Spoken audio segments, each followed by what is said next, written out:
mega investor session on SIP and need of financial planning. Welcome on behalf of Prudent. And as they say, failing to plan is planning to fail. ये अंग्रेजी में एक बहुत पुरानी कहावत है। अभी आप सोच के देखिए कि प्लानिंग एक चीज ऐसी है जो हमारे हर कदम पे, लाइफ पे डेली हम लोग प्लानिंग करते हैं। छोटी सी छोटी बात को लेकर प्लानिंग करते हैं, चाहे वो आप घर से बाहर निकल के ऑफिस में जाना कहें या घर में खाना बनाना कहें, सारी चीजों के पीछे कुछ ना कुछ एक प्लानिंग होता है। अब आप सोच के देखिए कि हमारा जो फाइनेंशियल लाइफ है ये इन सारी चीजों से कहीं ज्यादा इंपॉर्टेंट है। चाहे आप वो अपनी रिटायरमेंट की बात करें, अपने बच्चों की पढ़ाई की बात करें, या दूसरे सोशल ऑब्लिगेशंस या अपने एम्बिशंस जो है, ये सारी चीजों के लिए जो पैसे की जरूरत है उसके लिए पहले प्लानिंग की जरूरत है। तो इस प्लानिंग को करना, अब देखिए इसके लिए आपको सोचना पड़ेगा, कैलकुलेशन करना पड़ेगा, आपका क्या रिसोर्स है, कैसे आप करेंगे। जनरली क्या होता है कि हमारे जैसे आम आदमियों के लिए शायद उतना वक्त या उतना इंफॉर्मेशन हमेशा अवेलेबल नहीं होता है। ये सारी चीज को ध्यान में रखते हुए हमारी कंपनी ने ये इंटरैक्टिव सेशन रखा है, जिससे ये आप कम से कम प्लानिंग के बारे में जान सके एंड कैसे उसको आप अपनी जिंदगी में ला सकते हैं, कैसे अपने फाइनेंशियल गोल्स को अचीव कर सकते हैं, इसमें आपको हम लोग मदद कर सके। बड़ी अच्छी बात है कि आज की शाम हमारे साथ एक ऐसी शख्सियत हमारे साथ मौजूद है, आपको ये प्लानिंग के बारे में बताने के लिए, SIP के बारे में बताने के लिए, जिनका इस इंडस्ट्री में 20 साल से ज्यादा का एक्सपीरियंस है, वेरियस पोजीशन में। उन्होंने एंकरेज नाम का एक बहुत ही फेमस ट्रेनिंग खोल के रखा हुआ इंस्टीट्यूट, जिसके मदद से वो आपके जैसे तकरीबन 2 लाख इन्वेस्टर्स तक पहुंच चुके हैं और उनको म्यूचुअल फंड, फाइनेंशियल प्लानिंग, इन सारी चीजों के बारे में बताया है उन्होंने।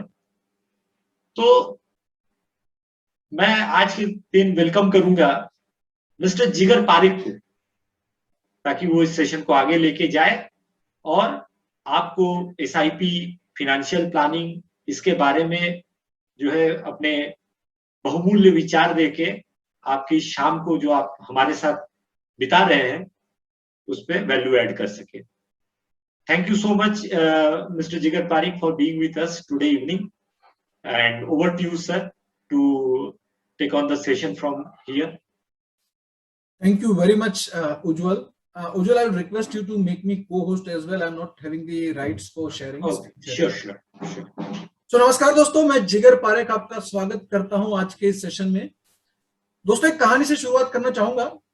There was a group of kids, बच्चों का एक छोटा सा ग्रुप था जो गर्मियों की छुट्टी में गया किसी पहाड़ी इलाके में फॉर द माउंटेनियरिंग। पहाड़ कैसे चढ़ना है उसका एक छोटा सा कैंप था बच्चों के लिए। वहां पे 10 दिन के कैंप के लिए गए एंड ड्यूरिंग दैट कैंप, जब पहला दिन था, बच्चे सारे के सारे बालक जो थे, सारे के सारे जो किड्स थे, दे वर वेरी एक्साइटेड। इतने एक्साइटेड थे कि सुबह जल्दी उठ गए और पहुंच गए अपने कोच के पास कि चलो आज तो सीखने को मिलेगा how to climb the mountain, how to reach at the top of the mountain. So on a very first day उनके जो कोच थे उन्होंने उनको एक सवाल पूछा कि दोस्तों मैं आपको सिखाऊंगा बाद में माउंटेनियरिंग के बारे में, कैसे पहाड़ चढ़ना है, क्या ध्यान रखना है, क्या नहीं करना है, वो सारी चीजें मैं आपको सिखाऊंगा, but before that give me one answer, एक मुझे आंसर दीजिए। और वो क्वेश्चन ये था, बहुत इंटरेस्टिंग क्वेश्चन था। उन्होंने पूछा, if you want to reach at the top of mountain, आपको पहाड़ की शिखर तक पहुंचना है तो सबसे जरूरी क्या चीज आपके पास होनी चाहिए। नाउ जो बच्चे थे ना, उन्होंने सोचना और आंसर देना चालू किया। किसी ने कहा कि you should be well trained, आपके पास अच्छा ट्रेनिंग होना चाहिए। somebody said you should have a wonderful safety equipments। किसी ने कहा कि आपके पास अच्छा रस्सी होना चाहिए, शूज अच्छे होने चाहिए, सेफ्टी गियर्स होने चाहिए। किसी ने कहा कि नहीं, आपके पास हिम्मत होनी चाहिए, जज्बा होना चाहिए, जिगर होना चाहिए।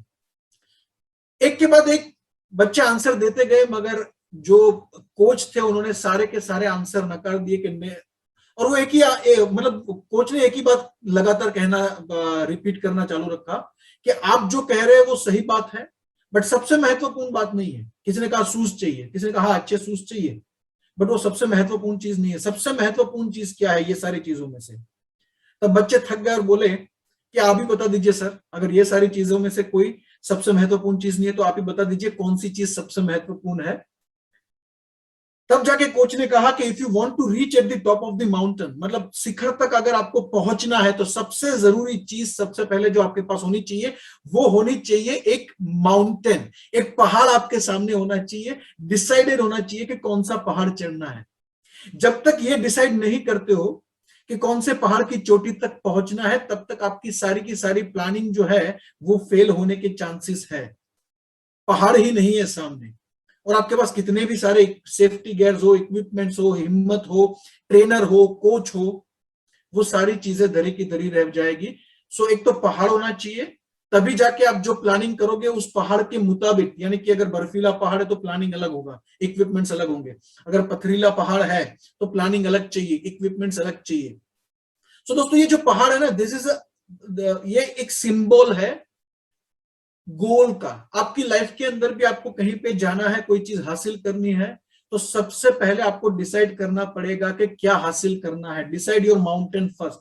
लाइफ में आप कितना भी मेहनत कर लो, कितना भी कमाई कर लो, कितना भी पैसा बचा लो, कितना भी सेविंग कर लो, कितना भी इन्वेस्ट कर लो, बट वो इन्वेस्टमेंट क्यों कर रहे हो, कहां पे पहुंचना है, वो अगर आपका पहाड़ यानी कि आपका गोल डिसाइडेड नहीं है, तब तक वो प्लानिंग, वो इन्वेस्टमेंट ज्यादा काम में नहीं आएगा। काम में आएगा बट इतना काम में शायद नहीं आएगा। सो दोस्तों फाइनेंशियल प्लानिंग जो है ना वो एक प्रोसेस है कि आपकी लाइफ में कब कब आपको किस किस तरीके के फाइनेंशियल रिक्वायरमेंट्स आ सकती है, फाइनेंशियल गोल आ सकते हैं, उसको डिफाइन करना और वहां तक कैसे पहुंचेंगे उसका एक रोड मैप बनाना, उसको कहते हैं फाइनेंशियल प्लानिंग।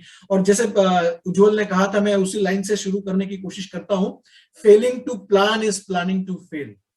मतलब अगर आप प्लान बनाने में फेल हो रहे हो वो सबसे बड़ा फेलियर है। अगर आपने प्लान बनाया और उसको अचीव नहीं कर पाए, that is fine, that is fine. हमारे गुजराती में कहावत है, निशान चुक माफ बट नहीं माफ नीचू निशान। Means you need to create a plan and then, yeah, absolutely, once you create the plan then also there is a chances of failure, but the chances, those chances are very negligible. But once you create a plan, once you create a roadmap, it becomes more जो आपके financial goals है वो ज्यादा achievable हो जाते हैं, the probability of you achieving the goals increases। तो दोस्तों आज मैं नेक्स्ट 60 to 70 मिनट्स के अंदर आपके साथ चर्चा करूंगा what is financial planning, why financial planning, financial planning के महत्वपूर्ण पार्ट्स क्या क्या है, कौन से महत्वपूर्ण हिस्से हैं जो आपको फाइनेंशियल प्लानिंग में जहां पे आपको ध्यान देना चाहिए और इंश्योर करना चाहिए कि ये स्टेप्स तो होने ही चाहिए, तभी जाके फाइनेंशियल प्लानिंग को कंप्लीट फाइनेंशियल प्लानिंग माना जा सकता है। सो दोस्तों सबसे पहले तो thank you very much for sparing your time on this Saturday evening. और सैटरडे इवनिंग को आपने अपना समय निवेश किया है, तो हम कोशिश करेंगे आपका ये जो टाइम का इन्वेस्टमेंट है उसका आपको एक बेहतरीन रिटर्न मिले। So guys, if you are excited, please type BIO. Please type BIO. Bring it on and send it to me in chat box. दोस्तों ये सेशन है जो वर्चुअल सेशन है, पावर ऑफ टेक्नोलॉजी। आज मैं अहमदाबाद में बैठ के, अपने घर में बैठ के, बहुत सारे लोग, ऑलमोस्ट 800 लोग ऑलरेडी जुड़ चुके हैं और भी लोग जुड़ रहे हैं हमारे साथ, सबसे बात कर पा रहे हैं power of technology. But technology का एक छोटा सा शॉर्टकमिंग भी है कि जब भी आप आमने सामने नहीं होते हो, आप लोगों को देख नहीं पाते हो, तो it is very difficult to make it interactive. और आपको मैं नहीं देख पा रहा हूं, आपके हाव भाव नहीं देख पा रहा हूं, तो मुझे कई बार पता नहीं चल रहा है कि मैं जो कह रहा हूं वो आप समझ रहे हो या नहीं। कहीं पे मैं ज्यादा टेक्निकल तो नहीं हो रहा हूं, कहीं पे मैं ज्यादा फास्ट तो नहीं जा रहा हूं। सो दोस्तों मुझे आपका हेल्प चाहिए, please help me to make this session interactive with the help of chat box. तो मैं आपको बीच बीच में कुछ सवाल पूछता रहूंगा, कोई डिफिकल्ट सवाल नहीं होंगे, बहुत सिंपल से सवाल होंगे, आप उसका एक या दो वर्ड में आंसर देते रहिएगा, right? So that will help that will help a lot in terms of making this session interactive. So चलिए शुरुआत करते हैं आज के सेशन की। एजेंडा आपके सामने है, फाइनेंशियल प्लानिंग क्या है, किस तरीके से आपको रोड मैप बनाना चाहिए, फाइनेंशियल रोड मैप बनाना चाहिए, ताकि आपकी लाइफ में जो भी लाइफ में कभी भी अगर कोई अनसर्टेनिटी आए, कोई कंटिंजेंसी आए, तो आपको कोई फाइनेंशियली दिक्कत ज्यादा ना आए। And we are going to talk about goal-based investment. Through SIP, वो फाइनेंशियल प्लानिंग का एक जो अहम हिस्सा है, वो कैसे करते हैं, उसका एक राइट प्रोसेस क्या होना चाहिए। अब चलिए फाइनेंशियल प्लानिंग का एक सबसे पहले तो मैं एकदम सिंपल वर्जन में आपको बता देता हूं। Financial planning means what? आप अपनी लाइफ में कमा रहे हो, आपका पैसा जो है वो या तो सैलरी से आ रहा है, या तो बिजनेस से आ रहा है, या तो प्रोफेशनल इनकम से आ रहा है। Now that income is not going to be there for ever. Your income will stop at certain point in time, but your expenses will never stop. पूरी लाइफ अगर if I assume the 75 to 80 years of life expectancy, out of this 75 to 80 years, शुरुआत में 20-25 साल हमारे सीखने में चले जाते हैं, पढ़ाई लिखाई में चले जाते हैं. Then next 20 to 25 years or maybe 30 years are very crucial, जहां पे आप कमाते हो. और उसके बाद एक टाइम आता है when you retire, and after retirement also there is a span of 20 to 25 years जहां पे खर्चे आपके चालू रहेंगे, बढ़ते जाएंगे और आपका इनकम स्टॉप हो जाएगा. और लाइफ में जितने भी खर्चे आते हैं वो सारे के सारे खर्चे मंथली इनकम में से आप सेटल नहीं कर पाओगे. Your house hold expenses, grocery expenses, वो शायद मंथली इनकम में से निकल जाएगा. बट आपकी बच्चे की पढ़ाई के लिए बड़ा खर्चा आएगा, उसको यूनिवर्सिटी में भेजना है कोई अच्छी सी, उसके लिए बड़ा फीस पे करना होगा, वो मंथली सैलरी या मंथली बिजनेस इनकम में से नहीं आएगा. उसके लिए आपको सेव करना पड़ेगा, प्लान करना पड़ेगा. सो व्हाट इज फाइनेंशियल प्लानिंग? अगर मैं नटशेल में एक लाइन में कहूं तो ये है कि फ्यूचर में जब जब भी आपको बड़े पैसे की जरूरत पड़ेगी आपके ड्रीम्स अचीव करने के लिए, तब आपके पास वो पैसे अवेलेबल हो, वो एंश्योर करना, उसको कहते हैं फाइनेंशियल प्लानिंग करना. आप पैसा कमा रहे हो, उसमें से फिक्स पोर्शन जिसको सेव कर रहे हो, तो उस तरीके से सेविंग करो ताकि जब भी आपको जितने पैसे की जरूरत पड़े उस टाइम पे उतने पैसे आपके पास हो. तो फाइनेंशियल प्लानिंग के मेजरली 3 पार्ट्स होते हैं. First is risk management, second is contingency planning, and third is goal based investment. कोई भी चीज की शुरुआत मेरे हिसाब से रिस्क मैनेजमेंट से होनी चाहिए. हम गाड़ी चलाते हैं तो सबसे पहले रिस्क मैनेजमेंट के लिए सीट बेल्ट लगाते हैं. Safety is more important, right? अगर आप सेफ्टी इंश्योर नहीं करोगे तो हो सकता है कि सारा का सारा प्लानिंग आपका धरा का धरा रह जाए. तो first step of financial planning is risk management, second is contingency planning, and third is goal based investment. ये तीनों चीजों के बारे में हम वन बाय वन करके देखेंगे, कैसे आप रिस्क मैनेजमेंट कर सकते हो, कैसे कंटिंजेंसी प्लानिंग कर सकते हो, और कैसे एसआईपी के माध्यम से गोल बेस्ड इन्वेस्टमेंट कर सकते हो. फाइनेंशियल प्लानिंग करने के फायदे क्या होंगे? एक तो आपका फाइनेंशियल, आपकी लाइफ के अंदर अनसर्टेनिटी, जो फाइनेंशियल अनसर्टेनिटी है वो काफी कम हो जाएगी, राइट? आप कभी भी जो होता है ना कि भाई पैसे की जरूरत पड़ने वाली है मगर पैसा नहीं है, वो चिंता, वो अनसर्टेनिटी कम हो जाएगी. और अगर मान लीजिए आ भी जाएगी तो आप उससे प्रोटेक्टेड हो जाओगे अगर आपके पास प्रॉपर फाइनेंशियल प्लान है. और मैं तो हमेशा ये लोगों को ये कहता हूं कि फाइनेंशियल प्लानिंग जो है ना वो नेशन बिल्डिंग के लिए भी बहुत जरूरी है. सिर्फ आपके पर्सनल लाइफ के लिए नहीं, आपके कैरियर के लिए भी. आपके कैरियर का जो ग्राफ है, आप जो भी बिजनेस में हो, वो बिजनेस का ग्राफ, आपका कैरियर का ग्राफ, अगर आप जॉब कर रहे हो तो कैरियर का graph, that is also linked. उसमें कितना स्पीड आएगा, कितना स्पीड कम होगा, that is also linked directly to the financial planning. Let me give an example. मान लीजिए कि आप जॉब कर रहे हो and you are supposed to pay EMI next 15th, 15 तारीख को आपका ईएमआई है. और मान लीजिए 10-12 तारीख तक आपका बैंक अकाउंट है वो खाली हो चुका है. तो आपका पूरा का पूरा फोकस कहां पे रहेगा? ईएमआई कहां से लाऊं, पैसा पे करना है वो कहां से लाऊं. या तो मान लीजिए कि अगले महीने आपको बच्चे की कॉलेज की एडमिशन के लिए 5 लाख रुपए एडवांस पे करने हैं और आपके पास वो पैसा अभी लिक्विड नहीं है.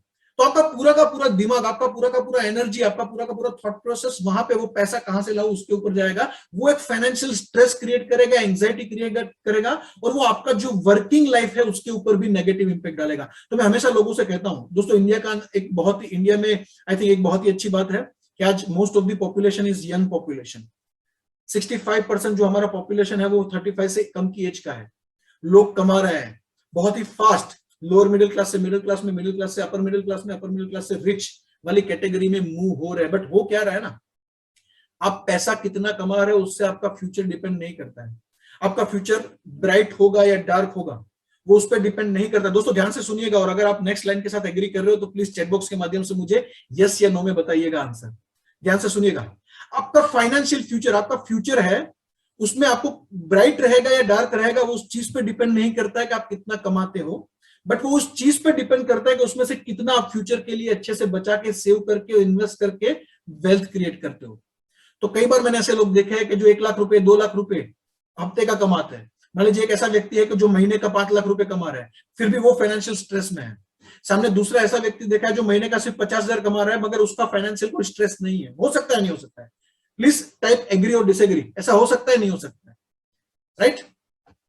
So this is possible. Why? Because financial, अगर आप इफ यू एंश्योर कि आपने अच्छे से फाइनेंशियल प्लानिंग किया, तो ये स्ट्रेस कम हो जाएगा और आपकी प्रोडक्टिविटी बढ़ाएगा। अगर आप फाइनेंशियल फ्रंट से निश्चित हो, जब भी आपको पड़े पैसे की जरूरत पड़ने वाली है, तब आपको पता है कि you have planned in proper manner, you have invested well, तो आपका पूरा फोकस आपके फैमिली पे और आप अपने कैरियर पे दे पाओगे। Right? So let's talk about financial planning. सबसे पहले हम बात करेंगे रिस्क मैनेजमेंट की। तीन चीजों के तीन स्टेप्स के बारे में डिटेल में जानने वाले। First is risk management. यहाँ पे मुझे एक छोटा सा किस्सा याद आ रहा है। There was this young girl, rather than young girl, I would say kid, मान लीजिए 5 साल की एक बच्ची थी। So she was, going जंगल में घूम रही थी अपने पापा के साथ, and there was this bridge from one mountain to another mountain, to reach from one mountain to another mountain, there was this bridge, और बहुत ही गहरा खाई था। और ब्रिज जो था ना, वो भी बहुत पुराना था। So डर लगता है कि, मतलब ऐसा था कि आपको पैर रखने में डर लगेगा। So at that point in time, father told her daughter, don't worry, डर मत। उसको पता चल गया बेटी डर रही है, तो उसने बेटी को कहा कि डर मत, मेरा हाथ पकड़ ले, कुछ नहीं होगा। तब बेटी ने कहा कि नहीं पापा, मैं आपका हाथ नहीं पकड़ूंगी, आप मेरा हाथ पकड़ लो। पिताजी बोले डिफरेंस क्या है? पापा ने बोला डिफरेंस क्या है, सेम ही है ना, तू मेरा हाथ पकड़े, मैं तेरा हाथ पकड़ू। डॉक्टर ने बोला बहुत डिफरेंस है। अगर मैंने आपका हाथ पकड़ा और मैं डर गई, तो डर के मारे हो सकता है कि मैं हाथ छोड़ दूं और गिर जाऊं, बट मुझे भरोसा है कि अगर आपने मेरा हाथ पकड़ा तो कुछ भी हो जाए, आप मेरा हाथ नहीं छोड़ोगे और मैं सेफ रहूंगी। What does it mean? It means कि आप अगर फैमिली में अर्निंग मेंबर हो, तो आपका पूरा परिवार जो है ना, उसका आपके ऊपर भरोसा है कि आप रहे या ना रहे, कुछ भी हो जाए लाइफ में, आप उनके सपने पूरे करेंगे। तो financial planning is not only about achieving your own dream, it's all about achieving the dream of your family as well, your spouse, your kids who are dependent on you financially।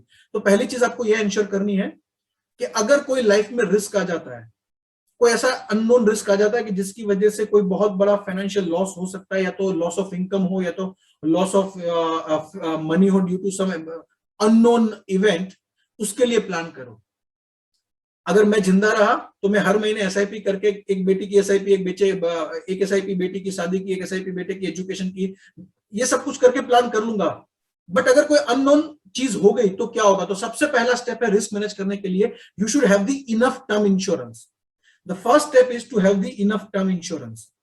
आपकी life के अंदर आप हो या ना हो, आपको ensure करना है कि आपकी गैर हाजिरी के अंदर भी, खुदा न खास्ता, I wish you all of you live century तक आप लगाओ, 100 साल तक जियो, बट लाइफ में कभी कुछ भी अनसर्टेन हो सकता है। और पिछले 2 साल में हमने देखा लाइफ इज टोटली, हम जो सोच रहे थे ना, लाइफ जब सब कुछ अच्छा होता है ना, कमा रहे हो, सब कुछ अच्छा होता है, तब हमें लगता है लाइफ ऐसे ही चलने वाली, कुछ बुरा नहीं हो सकता है। But all of a sudden this pandemic came and we have lost lot of friends, family members. तब पता चला कि अगर एक फैमिली में ब्रेड विनर जो जाता है, तो वो पीछे कितना मैस क्रिएट हो सकता है, फाइनेंशियल मैस कितना क्रिएट हो सकता है अगर प्रॉपर इंश्योरेंस ना लिया हो। तो first thing is you need to have the life insurance. अगर आप अर्निंग मेंबर हो और आपने प्रॉपर इंश्योरेंस प्लानिंग नहीं किया है ना, तो ये बहुत ही घातक साबित हो सकता है आपकी फैमिली के लिए। कितना इंश्योरेंस लेना चाहिए और कौन सा इंश्योरेंस लेना चाहिए? मेरे हिसाब से the first thing is you should by term plan. Term plan, buying a term is the first step towards the financial planning. Term plan क्या होता है आप सबको पता होगा। It's just like a pure risk cover policy, जहां पे आपको प्रीमियम छोटा सा पे करना और बहुत बड़ा रिस्क कवर मिलता है। इट्स जस्ट लाइक गाड़ी का इंश्योरेंस होता है ना, गाड़ी का इंश्योरेंस पे किया और गाड़ी का आपको इंश्योरेंस मिला, अगर पूरे साल के अंदर गाड़ी में कुछ डैमेज हुआ तो पैसा मिलेगा, अदरवाइज वो प्रीमियम गया। So term plan is not investment, is purely risk management tool. यहाँ पे छोटा सा प्रीमियम देख के आप बहुत बड़ा रिस्क कवर कर सकते हो। मैं अगर मेरी बात करूं तो मैं छोटा सा करीबन 42,000 का प्रीमियम पे कर रहा हूं, all policies put together, and I am having a 2.5 crore rupees of term plan. तो उससे इंश्योर क्या होता है कि मैं अगर जिंदा हूं तो मैं तो मेरे बच्चों के सपने, मेरी फैमिली के सपने पूरे कर दूंगा, एक कमा के सेव करके। बट मैं नहीं भी रहा तो ये 2.5 करोड़ रुपए से उनका फ्यूचर जो है वो सेफ हो जाएगा। जो उनका मुझ पर भरोसा है कि पापा कभी हाथ नहीं छोड़ेंगे, वो भरोसा बरकरार रहेगा, मैं रहूं ना रहूं। सो टर्म प्लान जो है वो प्योर रिस्क कवर पॉलिसी है, जिसमें एटीसी का आपको बेनिफिट भी मिलता है। इसके अंदर कई बार कुछ राइडर्स भी होती है जो अपने म्यूचुअल फंड डिस्ट्रीब्यूटर या अपने जो एडवाइजर है, इंश्योरेंस एडवाइजर है, उनसे पूछ सकते हो। आइडियल रिस्क कवर कितना होना चाहिए? टर्म प्लान होना चाहिए, सबको पता है, एवरीबडी नोस के टर्म प्लान लेना चाहिए। आज टर्म प्लान का बहुत सारा इंफॉर्मेशन, बहुत सारा अवेयरनेस भी क्रिएट हो चुका है, but here you also need to ensure कि you should have the enough term cover. Enough आपके पास होना चाहिए टर्म इंश्योरेंस या लाइफ इंश्योरेंस, जो भी हम कहते हैं। लाइफ इंश्योरेंस पॉलिसी बाय कर लिया, इसका मतलब रिस्क मैनेजमेंट हो गया? नहीं। कितना जरूरी है वो पहले गिनना चाहिए। It depends on your liabilities and financial goals. अगर मान लीजिए मैं अकेला बंदा अगर होता, मेरे साथ कोई फैमिली का रिस्पॉन्सिबिलिटी नहीं होता, कुछ नहीं होता, तो मेरा टर्म इंश्योरेंस होता या नहीं होता कोई फर्क नहीं पड़ता। But the moment I start, the moment I have the financial responsibility in terms of spouse, kids, loans, EMIs, I need to focus on having the insurance. कितना होना चाहिए? It depends on कितना आपका फ्यूचर में जरूरत होने वाला है। यानी कि इतना होना चाहिए कि अगर मैं चला भी गया ना, तो आज से लेके जब तक माय स्पाउस जो मुझ पे फाइनेंशियली डिपेंडेंट है, उसको कोई दिक्कत ना है फाइनेंशियली, उसको महीने का जो घर खर्च है वो पूरा करने के लिए कहीं पे हाथ ना फैलाना पड़े। मेरे बच्चे, उनकी पढ़ाई लिखाई, उनकी शादी के लिए जो भी पैसे की जरूरत पड़ने वाली है, वो भी उस टर्म प्लान के कवर से टेक केयर हो जाए। अगर मेरा कोई लोन बाकी है, राइट, होम लोन या गाड़ी का लोन, तो वो इंश्योरेंस कवर इतना होना चाहिए कि ये मेरा जो लायबिलिटी है वो भी मेरे एब्सेंस में पूरा कर दे। So you need to actually do the proper planning. आपको आपके फाइनेंशियल एडवाइजर के साथ बैठ के शेयर करना पड़ेगा कि आपका एज क्या है, आपकी स्पाउस का एज क्या है, आपका महीने का खर्चा कितना है, आपके ऊपर डिपेंडेंट किड कितने हैं, उनका एज क्या है, उनका शादी कितना साल बाद आने वाला है, उनके शादी के लिए कितना साल बाकी है, उनकी पढ़ाई लिखाई के अभी कितने साल बाकी है, आपके ऊपर लोन कितना चल रहा है। When you share this detail with your financial advisor, वो आपको बताएंगे कि आपका इतना लाइफ इंश्योरेंस कवर होना चाहिए। For somebody 50 lakhs is enough, for somebody 5 crore might not be enough. ये कितना चाहिए, ये पर्सन टू पर्सन वेरी होता है। अगर मैं थंब रूल आपको बताऊं, thumb rule which is not the exact rule, but thumb rule में आपको बताऊं मिनिमम कितना होना चाहिए, एक्चुअली आपको गिनना चाहिए। You need to sit with your financial advisor. आप इतना सारा डिटेल शेयर करोगे, financial detail, age, income, liabilities, तो आपको गिन के दे देंगे इतना होना चाहिए। बट अगर मैं थंब रूल की बात करूं तो minimum it should be 10 times of your yearly income. If you are earning 5 lakhs rupees, your minimum term insurance should be 50 lakhs। If you are earning 10 lakhs rupees a year, your minimum term insurance should be 1 crore rupees। ये thumb rule है, इतना तो minimum होना चाहिए। But actually कितना होना चाहिए, the answer differs person to person, depends on the liabilities and number of financial dreams and goals which person is carrying. होता है ना, अगर मान लीजिए हाई ब्लड प्रेशर का बीमारी है, कोई दवाई देना है, तो किसी को 10 मिलीग्राम दवाई से भी ठीक हो जाता है, किसी को 20 मिलीग्राम चाहिए, किसी को 40 मिलीग्राम चाहिए। पर्सन टू पर्सन वेरी होता है। ऐसे ही इंश्योरेंस कितना होना चाहिए, that also varies person to person, depends on your income, age, lot of things. But minimum आपको देखना है कि अगर 10 times से कम है तो आप बहुत बड़े खतरे में हो, वो तो पहले इंश्योर करना चाहिए, राइट। सो रिस्क मैनेजमेंट में बाय करो। Second thing, you need to buy the health insurance, ताकि कोई बड़ा बीमारी आके आपके पॉकेट में कोई इतना बड़ा होल ना कर दे कि जिसकी वजह से आपका रिटायरमेंट जो है वहां पे आपको कॉम्प्रोमाइज करना पड़े, या आपके बेटे बेटी की शादी के लिए जो अपने सपने देखे थे वहां पे कॉम्प्रोमाइज करना पड़े, या तो आपको गहने बेच के अपना जो फैमिली के लिए आपने जो गोल्ड इकट्ठा किया उसको बेच के आपको ये बीमारी के इलाज के लिए पैसा इकट्ठा ना करना पड़े, वो इंश्योर करना है। बिकॉज बीमारी एक ऐसी चीज है जो कभी भी इन्विटेशन देके नहीं आती है, कभी भी नोटिस देके नहीं आती है। और आजकल आपको पता होगा कि अच्छे से अच्छे हॉस्पिटल में ट्रीटमेंट के लिए you need lakhs of rupees। Even cataract operation requires 1 lakh rupees। अगर अच्छी आप क्वालिटी की बात करो, दोनों आंखों की बात करो, और अगर छोटा सा हार्ट बीमारी, हार्ट का प्रॉब्लम अगर 5 लाख 10 लाख 15 लाख कहां पे चले जाएंगे पता नहीं। In last 1.5 year during the pandemic I have seen many people spending lakhs of rupees to save their family members, right. अगर मान लीजिए आपने हेल्थ के लिए, बीमारियों के लिए, खर्चों के लिए अच्छे से हेल्थ इंश्योरेंस नहीं लिया है, तो जो पैसा आपने बचा के रखा बच्चों के लिए या तो आपके रिटायरमेंट के लिए, वहां से आपको तोड़ना पड़ेगा वो फंड, और वो एक बहुत ही घातक चीज साबित हो सकती है फ्यूचर के लिए। So second step is by the health insurance. और हेल्थ इंश्योरेंस किसका होना चाहिए, जैसे कि टर्म इंश्योरेंस किसका होना चाहिए, कमाने वाले का। लाइफ इंश्योरेंस किसका होना चाहिए, कमाने वाले का। टर्म इंश्योरेंस, हेल्थ इंश्योरेंस किसका होना चाहिए, घर में जितने भी लोग हैं जो बीमार पड़ने की संभावना है, कोई भी बीमार पड़ सकता है, बच्चा भी बीमार पड़ सकता है, यंग भी बीमार पड़ सकता है, तो सबके लिए बेस्ट ट्रीटमेंट इंश्योर करने के लिए, मेडिकल इमरजेंसी के लिए हेल्थ इंश्योरेंस होना चाहिए। हेल्थ इंश्योरेंस अगर आपका होगा और उसमें भी आजकल तो काफी सारी हेल्थ इंश्योरेंस पॉलिसी कैशलेस वगैरह आती है जो प्री हॉस्पिटलाइजेशन पोस्ट हॉस्पिटलाइजेशन ये सारे खर्चे कवर करती है। तो इससे क्या होगा, आपके पॉकेट में आपके सेविंग, आपको आपका जो सेविंग आपने बचा के रखा है पैसा फ्यूचर के लिए, वहां पे हाथ नहीं लगाना पड़ेगा और वो आपका फ्यूचर का सेविंग है वो सेफ रहेगा। मेडिक्लेम का जो प्रीमियम भरते हो आपको पता होगा 80D में आपको उसका डिडक्शन मिलता है, राइट। कौन सा पॉलिसी तो लोगों को सजेस्ट करता हूं कि एक फैमिली फ्लोटर पॉलिसी लेना चाहिए which covers all the family member of your family, husband, wife and kids. There are many family policies which are known as floater policy. Now floater policy is what? In a single policy you can cover more than one members. Like if I talk about myself, I have a family floater policy of a particular company whereby me, my wife, both of my kids, my son and my daughter, we all four are covered. So I don't have to go and buy 4 different policies for 4 different members of my family. Just buy one family floater policy, right, which covers all your family member. But how much? कितना होना चाहिए? How much how much health insurance should you have? 2 lakhs, 3 lakhs, 5 lakhs? That's again a big question mark. वहां पे कोई specific formula नहीं है, thumb rule नहीं है, बट मेरा मानना है कि your health insurance should B minimum in the range of minimum 25 to 50 lakhs rupees.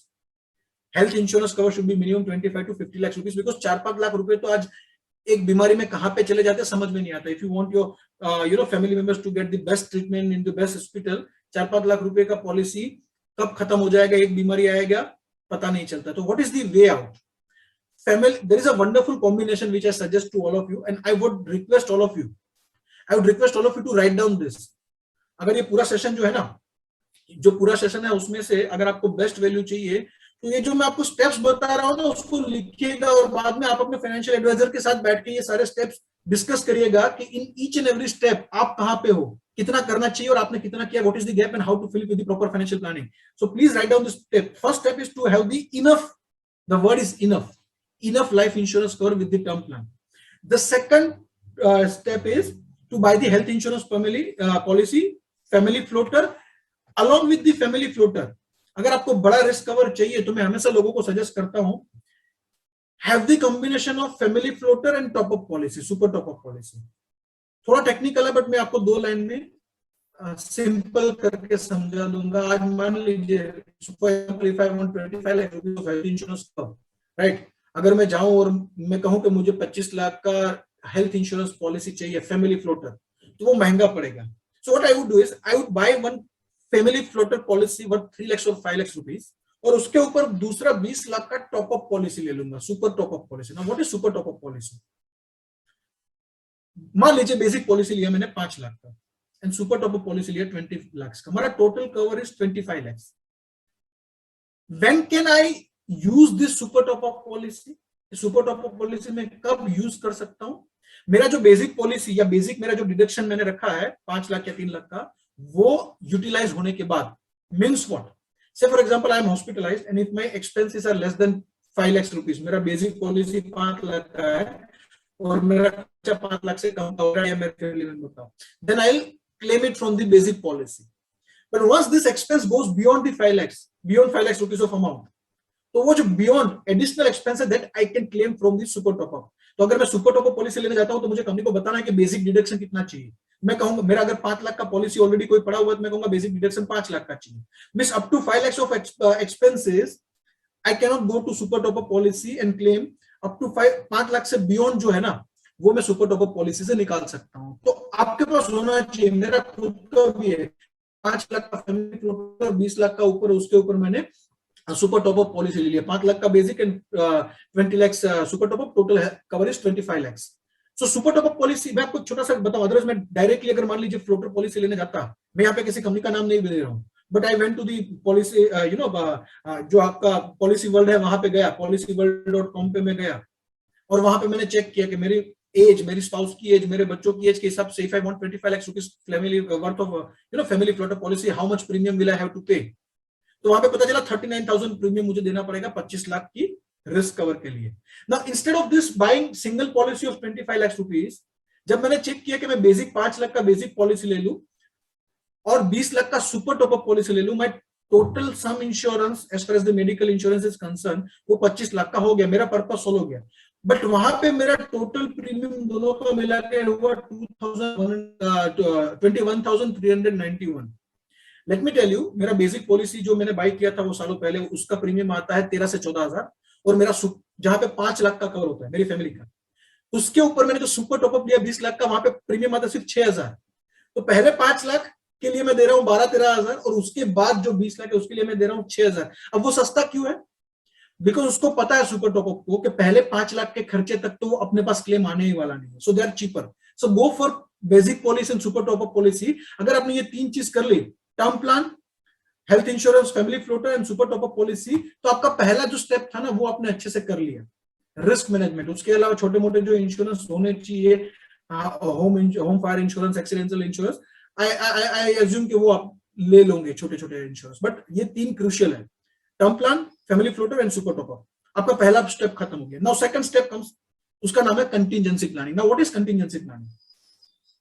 कि लाइफ में हमें लगता है कि हमारा जॉब सेफ है, हमारा बिजनेस सेफ है, बट हम ऐसे एक डायनेमिक वर्ल्ड में जी रहे हैं जहां पे कभी भी हमारा इनकम या हमारा बिजनेस या हमारा जॉब जो है ना, उसमें कोई बहुत बड़ा डिसरप्शन आ सकता है और वो इनकम बंद हो सकती है। Let's consider last year during pandemic, lot of people lost their job, lost their businesses, जो उन्होंने कभी नहीं सोचा था कि एक ऐसा पेंडेमिक आएगा जो हमारा इनकम बंद कर देगा। काफी सारे लोगों का जॉब गया, काफी सारे लोगों का बिजनेस जो था उस लॉकडाउन के दौरान बंद हो गया, और जो महीने का फिक्स खर्चा था, fix expenses included, you know, grocery expenses, life insurance premiums, then school, बच्चों का स्कूल का फीस, ये सारे फिक्स कमिटमेंट थे ना। अब लगता था कि यार लाइफ में कभी कुछ बुरा नहीं हो सकता है, बिकॉज 1 लाख का कमाए और 50,000 खर्चा है। अब 1 लाख कमा रहे हैं और 50,000 का खर्चा है, तो क्या टेंशन है, उड़ाओ पैसा। बट अगर आपने कंटिजेंसी प्लानिंग नहीं किया तो लास्ट 1 ईयर में क्या हुआ, काफी सारे लोगों को अपने ग्रोसरी के बिल्स पे करने के लिए अपना जो रिटायरमेंट पोर्टफोलियो था उसको तोड़ना पड़ा। Many of them have to, you know, compromise their child's future के लिए जो रखा था, यूनिवर्सिटीज के लिए, बड़ी बड़ी यूनिवर्सिटीज में दाखिला लेने के लिए जो प्लानिंग किया था, 50 लाख इकट्ठा करना, 40 लाख इकट्ठा करना, वो जो फ्यूचर का हायर एजुकेशन का फंड था वो तोड़ के आज का बच्चों का स्कूल का फीस पे करना पड़ा। So what do I mean by contingency planning? आप सोचो कि XYZ रीजन की वजह से अगर आपका मंथली इनकम स्टॉप हो गया, तो एक ऐसा फंड क्रिएट करो कि जो फंड उस टाइम पे काम में आ जाएगा और आपको आपका जो लॉन्ग टर्म इन्वेस्टमेंट है उसको टच नहीं करना पड़ेगा। आपका कंटिजेंसी आ सकता है जॉब लॉस की वजह से, बिजनेस लॉस की वजह से, इकोनॉमिक रिसेशन की वजह से, पैंडेमिक की वजह से, किसी भी वजह से। कंटिजेंसी भी जैसे मैंने आपको बताया, अनसर्टेनिटी कभी नोटिस देके नहीं आता है, कंटिजेंसी भी कभी नोटिस देके नहीं आता है, राइट? तो एक ऐसा आपके पास छोटा सा फंड होना चाहिए जो हमेशा आप साथ में रखो, जिसकी वजह से आपका 3 महीने, 6 महीने या 9 महीने तक आपका इनकम बंद हो गया तो you don't have to worry about that. उसको कहते हैं कंटिजेंसी प्लानिंग। मिनिमम कितना कंटिजेंसी फंड होना चाहिए? Minimum 6 into your monthly expense, up to 12 into monthly expense. किसी के लिए 6 महीने का खर्चा, किसी के लिए 12 महीने का खर्चा, किसी के लिए 9 महीने का खर्चा is the ideal contingency fund size. My expenses are 50,000, तो मुझे इंश्योर करना है कि मिनिमम 3 लाख रुपए मल्टीप्लाई बाय 6 यानी कि 3 लाख रुपए 6 महीने का खर्चा ऐसी जगह पे पड़ा है कि जो मैं जब भी चाहूं तो विड्रॉ कर सकता हूं। उसको कहते हैं कंटिजेंसी प्लानिंग। अब 6 महीने का रखना है या 9 महीने का फंड क्रिएट करना है या 12 मंथ का क्रिएट करना है, that depends on the nature of your income. If your nature of income is predictable, it is consistent, it is safe, तो चलेगा आप 3 या 6 महीने का भी अगर आप प्लानिंग करोगे तो contingency planning. But if your nature of income is very volatile, it's cyclical, then you need to plan for more number of months. इसमें क्या क्या आपको इंक्लूड करना चाहिए? Household expense, insurance premium, बच्चों का monthly school fees, tuition fees, EMI and medical expenses, जो आपका महीने का दवाई का खर्चा होता है। तो ये सब मिला के मान लीजिए 80,000 है, तो मिनिमम 80,000 मल्टीप्लाइड बाय 6, या अगर 50,000 है तो 50,000 मल्टीप्लाइड बाय 6। इतना पैसा आपका साइड में आपके पास होना चाहिए, लिक्विड होना चाहिए। लिक्विड यानी कि whenever you want you can withdraw that money. वो कैसे प्लानिंग करना है? उतना पैसा आपको सेव करना है in the investment which is carrying a very low risk and which is a high liquidity. Emergency fund के लिए मैं क्या करता हूं? I invest into liquid fund. Liquid fund mutual fund की वो कैटेगरी होती है जहां पे मैं जब भी चाहूं पैसा विड्रॉ कर सकता हूं। आई कैन, या ओवरनाइट फंड भी होता है, लिक्विड फंड भी होते हैं। वो ऐसे फंड है जिसको मैं इन्वेस्ट करके कभी भी विड्रॉ कर सकता हूं, and market risk is not there, like equity market का वहां पे रिस्क नहीं आता है।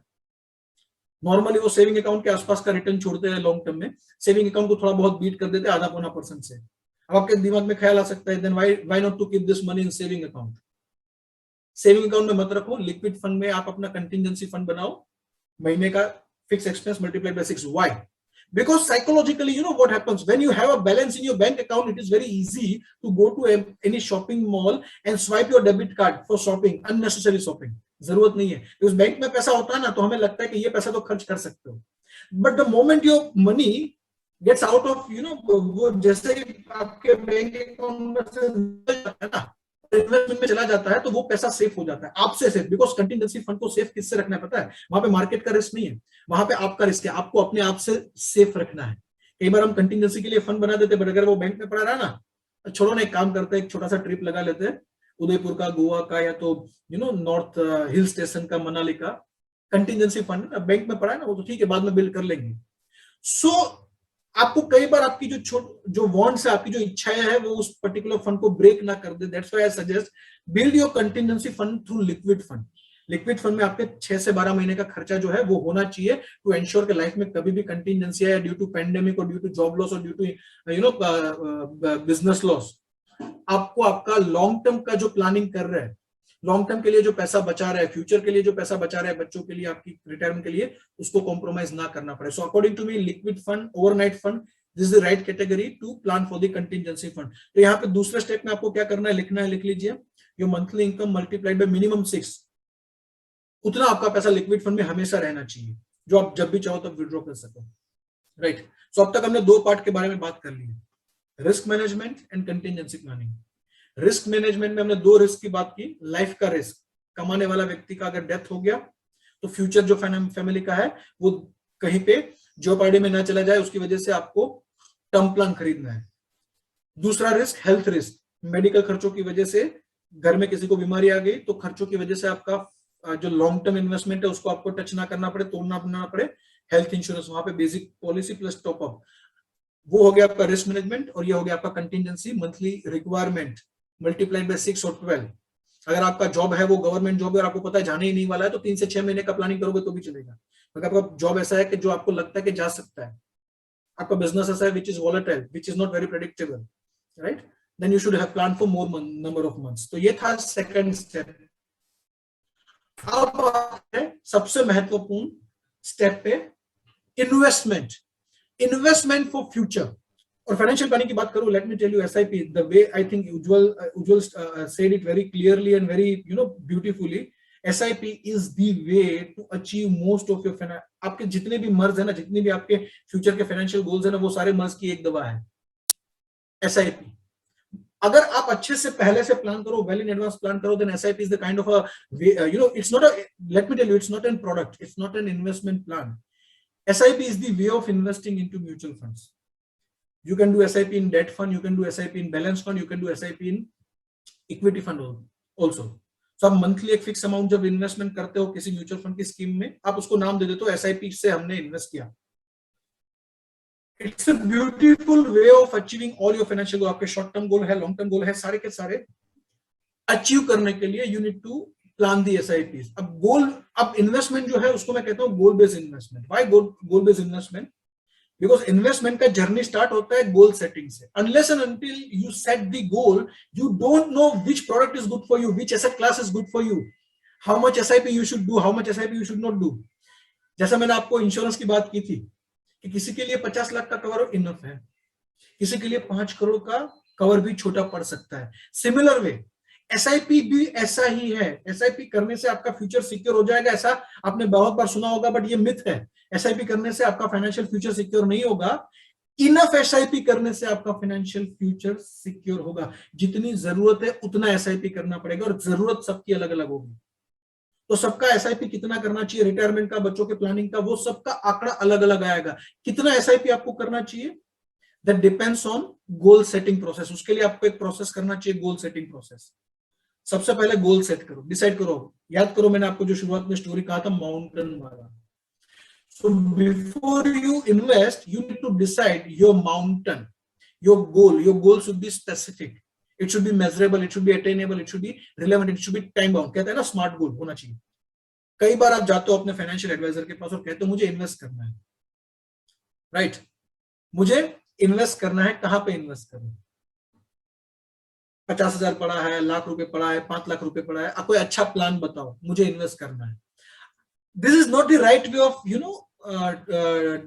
is not the right way of communicating with your financial advisor. आप जब जाके कहते हो ना अपने फाइनेंशियल एडवाइजर को कोई अच्छा प्लान बताओ, मुझे इन्वेस्ट करना है, मुझे वो कैसा साउंड करता है पता है? से फॉर एग्जांपल मैं डॉक्टर के पास गया और डॉक्टर को जाके मैंने कहा कोई अच्छा दवाई है तो बताओ ना, मुझे लेना है, मार्केट में कोई अच्छा दवाई चल रहा है आजकल तो मुझे बताओ, मुझे लेना है। कितना स्टूपिड साउंड करता है।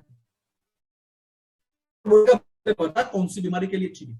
Why do you want to take the medicine? What problem do you have? So unless and until your problem is defined, unless and until you do the proper, go through the proper diagnostic process, पता नहीं चलेगा कौन सा दवाई आपके लिए अच्छा है, कौन सा दवाई अच्छा नहीं है। So there are n number of investment opportunities, n number of plans, n number of companies, n number of mutual fund schemes. Now which scheme is good for you? उसके लिए सबसे पहले आपको क्यों इन्वेस्ट करना है वो डिसाइड करना पड़ेगा। कहते हैं ना लाइफ में, when the why is clear, how is easier. Investment कैसे करना है, कौन सी एसआईपी लेना है, ये सारे बहुत ही हमें जटिल सवाल लगते हैं, but the moment you decide why you want to invest, ये सारे जटिल सवाल जो है ना वो बहुत ही आसानी से उसके आंसर मिल जाते हैं। मैं आपको एग्जांपल के साथ ये सारी चीजें जो अभी बोल गया, जो आपको थोड़ा बहुत थियोरेटिकल लगा होगा, but let me tell you it's a very practical thing. कभी भी इन्वेस्टमेंट करते से पहले विदाउट गोल सेटिंग इन्वेस्टमेंट मत करो। गोल सेटिंग मींस क्यों इन्वेस्ट करना है, क्या अचीव करना है, why you want to invest. Ujjwal ने कहा था वी प्लान फॉर एवरीथिंग। छोटा सा जर्नी करना है, 2 दिन का एक छोटा सा ट्रिप मारना है ना, तो उसका भी प्लानिंग हम 15 दिन पहले, 20 दिन पहले, महीने पहले कर लेते हैं। If you want to go for the foreign trip for 8 days, 10 days, 15 days, उसका प्लानिंग 1 साल पहले चालू कर देते हैं। Planning includes everything like budgeting, mode of transportation, कहां पे हम जाएंगे, कितना खर्चा होगा, किस तरीके के होटल में रहेंगे, उसके लिए कितने पैसे की जरूरत पड़ेगी। We plan everything.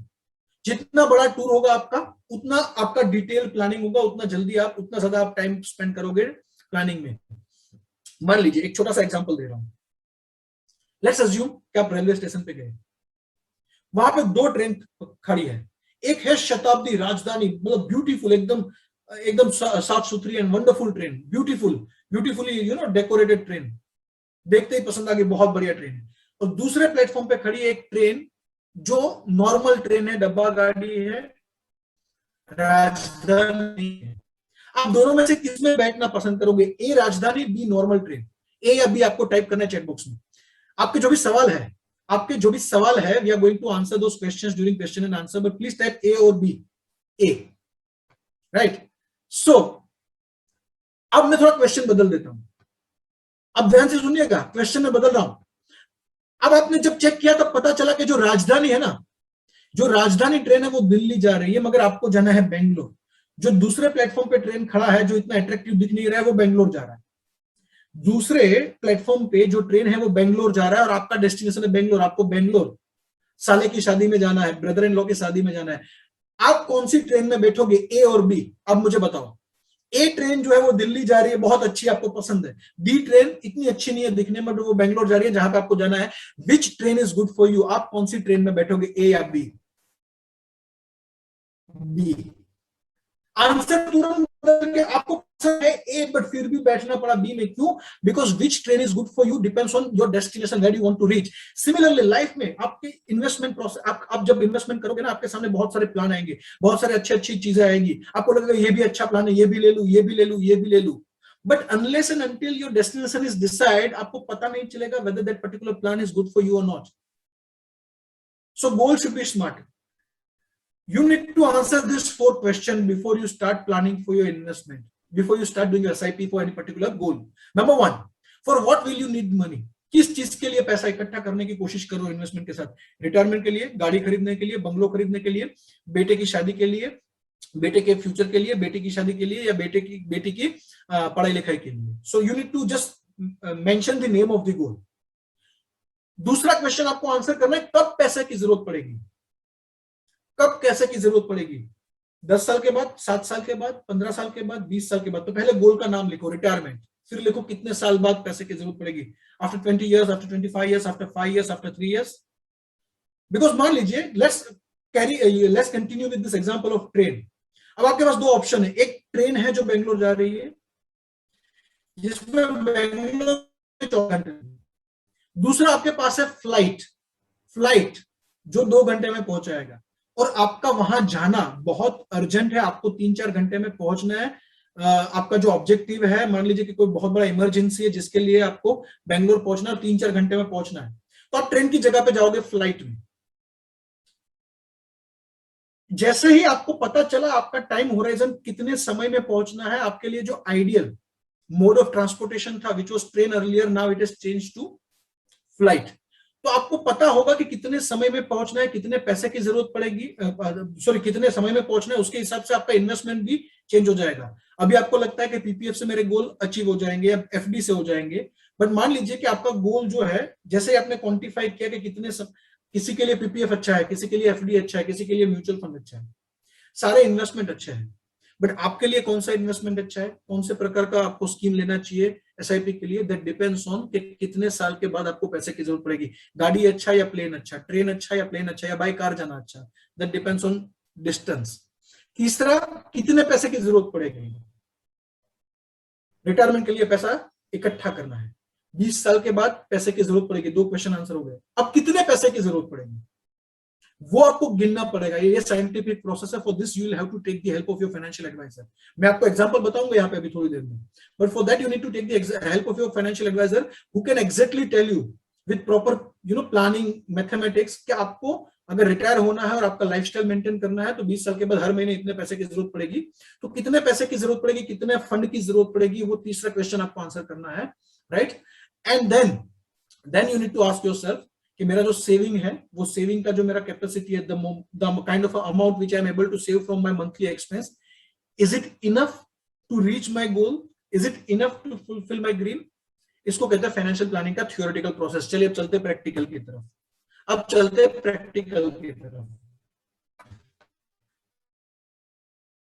The third step of financial planning is set goals. When you want to buy home, when are you going to get retired, when you will need the money for the dream wedding of your kids, कितने साल के बाद आपको आपके बेटे के लिए university के लिए पैसे चाहिए, तो ये सारे गोल्स है, उसको सेट करना और उसके लिए अलग अलग एसआईपी करना, उसको कहते हैं गोल based investment, which is third step of financial planning. कैसे करना चाहिए? While doing the financial planning, you need to consider one thing which is called inflation. Because अगर मैं कहूं कि आज अगर मुझे मेरी बेटी की शादी करानी, I require 25 lakh rupees, so let me start investing by keeping this target of accumulating 25 lakh rupees, तो शायद मैं गलत हो सकता हूं। तो मेरी बेटी की एज तो 8 साल है, उसको शादी शायद 25 या 30 साल के बीच की एज पे करवानी है, मान लीजिए 25 साल पकड़ के चलता हूं, तो अगर मैं 25 लाख आज का जो खर्चा है उसको ध्यान में रख के मैंने इन्वेस्टमेंट चालू किया कि अच्छा मैं इतना इन्वेस्ट करूंगा, इतना सेविंग करूंगा, इतना रिटर्न आएगा, 25 लाख हो जाएगा, मैथमेटिक्स ने बता दिया एक्सेल में, but that is not the right way. उसमें एक छोटा सा एरर है, हमने यहाँ पे एक चीज को मिस कर दिया, inflation. You need to find out the future value of expense, कि फ्यूचर में कितने पैसे की जरूरत पड़ेगी। आज अगर 25 लाख की जरूरत है तो आज से 15 साल के बाद शायद 50 लाख की जरूरत पड़ेगी। तो जब भी आप प्लानिंग करो, you need to consider inflation, future में कौन से गोल के लिए कितने पैसे की जरूरत पड़ेगी, you need to consider inflation and find out, calculate and find out the exact amount. या that is not going to be the exact amount, to be very precise, but आप इन्फ्लेशन को ध्यान में रख के जो अमाउंट फाइंड आउट करोगे कि कितने पैसे की जरूरत पड़ेगी, उससे आपके गोल अचीवमेंट के चांसेस बढ़ जाएंगे। Let me simplify everything. Simple example, मान लीजिए आज कोई अच्छी सी यूनिवर्सिटी जहां पे आप अपने किड को भेजना चाहते हो, the current cost of higher education is say for example 10 lakh rupees. Let's assume your kid is just 7 years 8 years of age, तो उसको उस यूनिवर्सिटी में जाने में अभी भी 10 साल बाकी है। तो आपको उस यूनिवर्सिटी में भेजना है, तो पहले तो अपने आपको पूछना पड़ेगा क्या ये 10 लाख की आज की फीस है वो 10 साल के बाद भी 10 लाख रहेगी? Answer is absolutely no. So find out the future value. So if I assume 8% inflation, this just for the assumption purpose, in real life education inflation is in double digit. कौन सी university में भेजना चाहते हो, कितना inflation गिनना चाहिए, वो आपको पर्सनलाइज फाइनेंशियल एडवाइजर की हेल्प लेके गिनना चाहिए। मैं आपको प्रोसेस बता रहा हूँ। मान लीजिए 8% इन्फ्लेशन पकड़ के चलूं, then after 10 years instead of 21 lakhs the fees is going to be 21.58 lakhs। 10 साल के बाद यही फीस 21,58,000 होगी। तो मुझे जो प्लान करना है, मुझे जो इन्वेस्टमेंट करना है, वो 21 लाख का टारगेट दिमाग में रख के मेरा जो डेस्टिनेशन होना चाहिए ना वो 21 लाख होना चाहिए। मेरा डेस्टिनेशन 10 लाख नहीं होना चाहिए। Whatever investment I am doing, my target should be to accumulate 21.58 lakh rupees in next 10 years. आप में से जितने लोग अभी मेरे साथ हो और जो प्रोसेस अगर आपको समझ में आ रहा है, लॉजिकल लग रहा है, please type logical in chat box, because this is very crucial process. You need to do this process for each and every of your goal. Goal का करंट वैल्यू, उसका फ्यूचर वैल्यू निकालो। अब ये 21 लाख इकट्ठे करना है तो आपके लिए एफडी सही रहेगा या म्यूचुअल फंड सही रहेगा या एसआईपी सही रहेगा या पीपीएफ सही रहेगा? It depends on your saving capacity. आपका सेविंग का कैपेसिटी कितना है? Late me give an example. 10 साल में 21 लाख इकट्ठे करने, बैंक में से भी हो सकते हैं, एफडी करके भी हो सकते हैं, एसआईपी भी हो सकते हैं। डिफरेंस क्या रहेगा? उसके लिए आपको कितना अमाउंट सेव करना पड़ेगा, वो डिफरेंस रहेगा। तो गिव एन एग्जांपल, अगर मुझे 10 साल में एफडी में से पैसा ये इकट्ठा करना है 21 लाख, तो मुझे हर महीने 13,923 रुपए की एफडी करनी पड़ेगी। यानी कि अगर मुझे एफडी करके ये पैसा इकट्ठा करना है तो हर महीने 14,000 रुपए बैंक में जाके निवेश करने पड़ेंगे। ये दूसरा ऑप्शन ये है कि मैं आज 13,24,825 का एफडी कर दूं 110, तो वो भी 5% से ग्रो होके 21 लाख हो जाएगा। तो या तो मैं मंथली इन्वेस्टमेंट करूं या तो लमसम इन्वेस्टमेंट करूं to accumulate 21 lakhs, right. But यहाँ पे अगर मैं 5% एफडी का इंटरेस्ट पकड़ के चलूं तो मेरा जो इन्वेस्टमेंट का रिक्वायरमेंट आएगा वो अलग आएगा। अब इसकी जगह पे मैं यही चीज अगर एसआईपी से अचीव करने का कोशिश करता हूं तो शायद मेरा इन्वेस्टमेंट का रिक्वायरमेंट कम आएगा। If I assume 12% rate of return CAGR, this is only for the purpose it might be. मेरी जो जितनी भी एसआईपी है 18 साल पुरानी, it is giving me much more than 12%, but I am not saying कि आपको उससे ज्यादा मिलेगा या कम मिलेगा। अल्टीमेटली आपकी रिस्क एपेटाइट के हिसाब से आपके फाइनेंशियल एडवाइजर आपको स्कीम बताएंगे, उसका एक अज्यूम्ड एक्सपेक्टेड रिटर्न होगा। तो मैं इक्विटी की बात कर रहा हूं तो 12% रिटर्न पकड़ के चलूं, तो जो गोल अचीव करने के लिए मुझे एफडी में 13 लाख इन्वेस्ट करने थे, उसकी जगह पे अगर मैं एसआईपी के माध्यम से इक्विटी फंड के हिसाब से इन्वेस्ट कर रहा हूं तो एसआईपी के माध्यम से मुझे 9,600 महीने इन्वेस्ट करना है या तो लमसम इन्वेस्टमेंट करना है, तो 7 लाख से मेरा काम हो जाएगा। सो देखो, होता है ना, अगर आप फ्लाइट में गए तो 2 घंटे में पहुंच जाओगे, ट्रेन में गए तो 10 घंटे लगेंगे, फ्लाइट में गए तो पैसा ज्यादा खर्चा करना पड़ेगा, ट्रेन में गए तो आपको कम खर्चे के अंदर डेस्टिनेशन। एफडी का प्लस क्या है कि वो आपकी रात की नींद हराम नहीं करेगी, बट वो इनफ नहीं होगी। वो रास्ता आपको आज तो सोने देगा मगर फ्यूचर की आपकी नींद उड़ा सकता है। तो बेहतर है कि आज आप थोड़ा सा रिस्क लेके एसआईपी के माध्यम से आपके लॉन्ग टर्म गोल के लिए प्लान करो। आज मार्केट ऊपर नीचे होगा, थोड़ा बहुत हमारा बीपी ऊपर नीचे होगा, बट लॉन्ग टर्म के अंदर because of the higher expected return then the FD, आपके ड्रीम्स और सपने वो अच्छे से पूरे हो जाएंगे। जो चीज के लिए आपको एफडी में हर महीने 14,000 देने थे, वही चीज यहाँ पे 9,600 से खत्म हो गया। तो आपके बच्चों के लिए एक एसआईपी होना चाहिए। अगर 2 बच्चे हैं तो दोनों का हायर एजुकेशन का एक एसआईपी होना चाहिए। कैसे? गिनती करके, कब पैसे की जरूरत पड़ेगी, कितने पैसे की जरूरत पड़ेगी, उसके लिए कितना एसआईपी करना चाहिए। बच्चों का शादी तो उसका एक एसआईपी होना चाहिए। मान लीजिए आज बच्चों की शादी का खर्चा 20 लाख है, 15 साल के बाद मेरा बेटा या बेटी जो है वो 25 साल का होगा, तब मुझे उसके लिए फंड इकट्ठा करना है मैरिज के लिए। 8% इन्फ्लेशन जोड़ दिया तो आज का 20 lakh is equal to future का 63 लाख, यानी कि 15 साल के बाद मुझे 63 लाख चाहिए उसकी शादी के लिए, मेरा बेटा या बेटी। तो उसके लिए आपको बैकवर्ड कैलकुलेशन करना है कि 63 लाख अगर अचीव करना है 15 साल में, तो हर महीने कितना इन्वेस्ट करना पड़ेगा, या तो वन टाइम कितना इन्वेस्ट करना पड़ेगा, डिपेंडिंग ऑन योर रिक्वायरमेंट। अगर हर महीने इन्वेस्टमेंट करना है और बैंक एफडी से करना है तो क्या 63 लाख अचीव हो सकता है? हो सकता है। कैसे? उसके लिए आपको 24,000 हर महीने इन्वेस्ट करना पड़ेगा, 23,828। लमसम इन्वेस्ट करके एफडी से टारगेट अचीव हो सकता है 15 साल में, यस। उसके लिए आपको 30,50,000 रुपए इन्वेस्ट करने पड़ेंगे।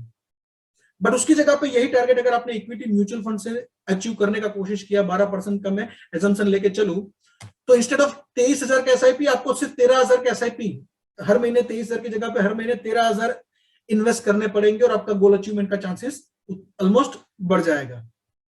जहां पे आपको लमसम 30 लाख इन्वेस्ट करने पड़े थे वो टारगेट अचीव करने के लिए, अब सिर्फ आपको 12 लाख इन्वेस्ट करने से भी वो टारगेट अचीवमेंट हो सकता है। So what I am saying is, आप साइकिल पे भी दिल्ली जा सकते हो, आप बाइक पे भी जा सकते हो, मोटर में भी जा सकते हो, ट्रेन में भी जा सकते हो, फ्लाइट में भी जा सकते हो, बट अल्टीमेटली आपका बजट कितना है और कितने समय में पहुंचना है। अगर आपका बजट कम है then you will have to go for the equity mutual funds. अगर आपके पास अनलिमिटेड इनकम है, अनलिमिटेड आप सेविंग कर सकते हो, तो एफडी या सेविंग अकाउंट में भी हो सकता है, बट ये सबके साथ होता नहीं है। तो आपका एक एसआईपी होना चाहिए वो बच्चों के फ्यूचर के मैरिज के लिए होना चाहिए। एक और एसआईपी होना चाहिए, वो होना चाहिए रिटायरमेंट के लिए। आज आपका अगर मान लीजिए महीने का खर्चा मान लीजिए 25,000 है और आप 20 साल के बाद रिटायर होने वाले हो, तो इन्फ्लेशन अगर 8% पकड़ के चलूं तो सेम लाइफस्टाइल मेंटेन करने के लिए आपको 20 साल के बाद 1,16,000 की जरूरत पड़ेगी। अब 1,16,000 की जरूरत आपको पड़ेगी, राइट, और उसके अंदर भी मैं मान के चलूं कि आपको और 25 साल जीना है, तो 25 साल तक आपके खर्चे बढ़ने वाले हैं। तो considering 20 years of remaining life, यानी कि आप रिटायर होंगे उसके बाद भी 20 साल और आपको जीना है, तो आपके पास रिटायरमेंट के टाइम पे 2.89 करोड़ रुपए चाहिए। यानी कि जिसका आज का महीने का खर्चा 25,000 है, 20 साल के बाद रिटायर होने वाले हैं और उसके बाद 20 साल जीने वाले हैं, यानी कि आज से लेकर 40 साल उनके पास है लाइफ के, उसमें से 20 साल कमाने वाले हैं और 20 साल रिटायरमेंट के। Then you need to ensure कि आपके पास करीबन 2.9 करोड़ रुपए आ जाए जब आप रिटायर हो, तो आपका आज का लाइफस्टाइल मेंटेन होगा जो 25,000 में हो रहा है। सो इन्फ्लेशन को कंसिडर करना बहुत जरूरी है। उसको अगर आप 5% रिटर्न देने वाली प्रोडक्ट से अचीव करने जाओगे 2.9 करोड़, आपको 70,000 हर महीने इन्वेस्ट करना पड़ेगा। अगर आप उसकी जगह पे 12% रिटर्न देने वाले प्रोडक्ट तो इंस्टेड ऑफ 70,000 आपको 30,000 में इन्वेस्ट करना पड़ेगा। 30,000 हर महीने इन्वेस्ट करने से भी टारगेट अचीव हो सकता है। So for your retirement, for any particular goal जहां पे बहुत बड़े पैसे की जरूरत पड़ेगी, इन फाइनेंशियल प्लानिंग, अगर मान लो आपको ये लगता है कि ये आंकड़ा मुझसे अचीवेबल नहीं है, देन एसआईपी के अंदर एक और बेनिफिट है, एक और फीचर है जिसको इस्तेमाल कर सकते हो, top up SIP. What is top up SIP? जिसमें हर साल आपका एसआईपी का अमाउंट बढ़ जाता है। आज मान लीजिए मैंने 10,000 का एसआईपी किया और 10% टॉप अप किया, तो फर्स्ट ईयर मेरा 10,000 हर महीने बैंक में से एसआईपी में जाएगा। दूसरे साल वो 10% से बढ़ के 11,000 का इन्वेस्टमेंट होगा। हर साल मेरा एसआईपी का अमाउंट बढ़ जाएगा। तो आप अपना जो फ्यूचर का रिटायरमेंट का प्लानिंग है वो नॉर्मल एसआईपी बेसिस भी कर सकते हो, आप टॉप अप एसआईपी बेसिस कर सकते हो। The idea is sit with your financial advisor and calculate. ये राइट प्रोसेस है। ये तो मैंने आपको एग्जांपल दिया, हर व्यक्ति के लिए ये आंकड़े बदल जाएंगे। जब आप गिनती करते हो कितने पैसे की इतने मुझे एसआईपी करना पड़ेगा, तब आप कह सकते हो कि आपने अपना फाइनेंशियल प्लानिंग अच्छे से किया है। So what is the meaning of third step? हर गोल के लिए फ्यूचर में कितने पैसे की जरूरत पड़ेगी उसके लिए एक एसआईपी कर दो और एसआईपी के माध्यम से गोल अचीव करने का कोशिश करो, तो आसानी से कम बजट के साथ आप कंफर्टेबली आपके ड्रीम्स जो उसको अचीव कर सकते हो। एसआईपी आप सबको पता है, व्हाट इज एसआईपी? हर महीने एक फिक्स डेट को आपका पैसा जो है वो बैंक में से निकल के म्यूचुअल फंड में जाता है, and SIP is the best way.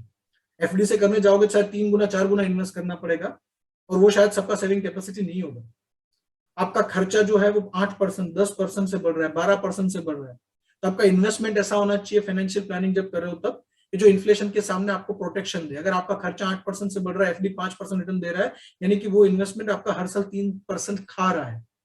Equity एक ऐसा एसेट क्लास है जो इन्फ्लेशन के सामने आपको प्रोटेक्शन दे सकता है।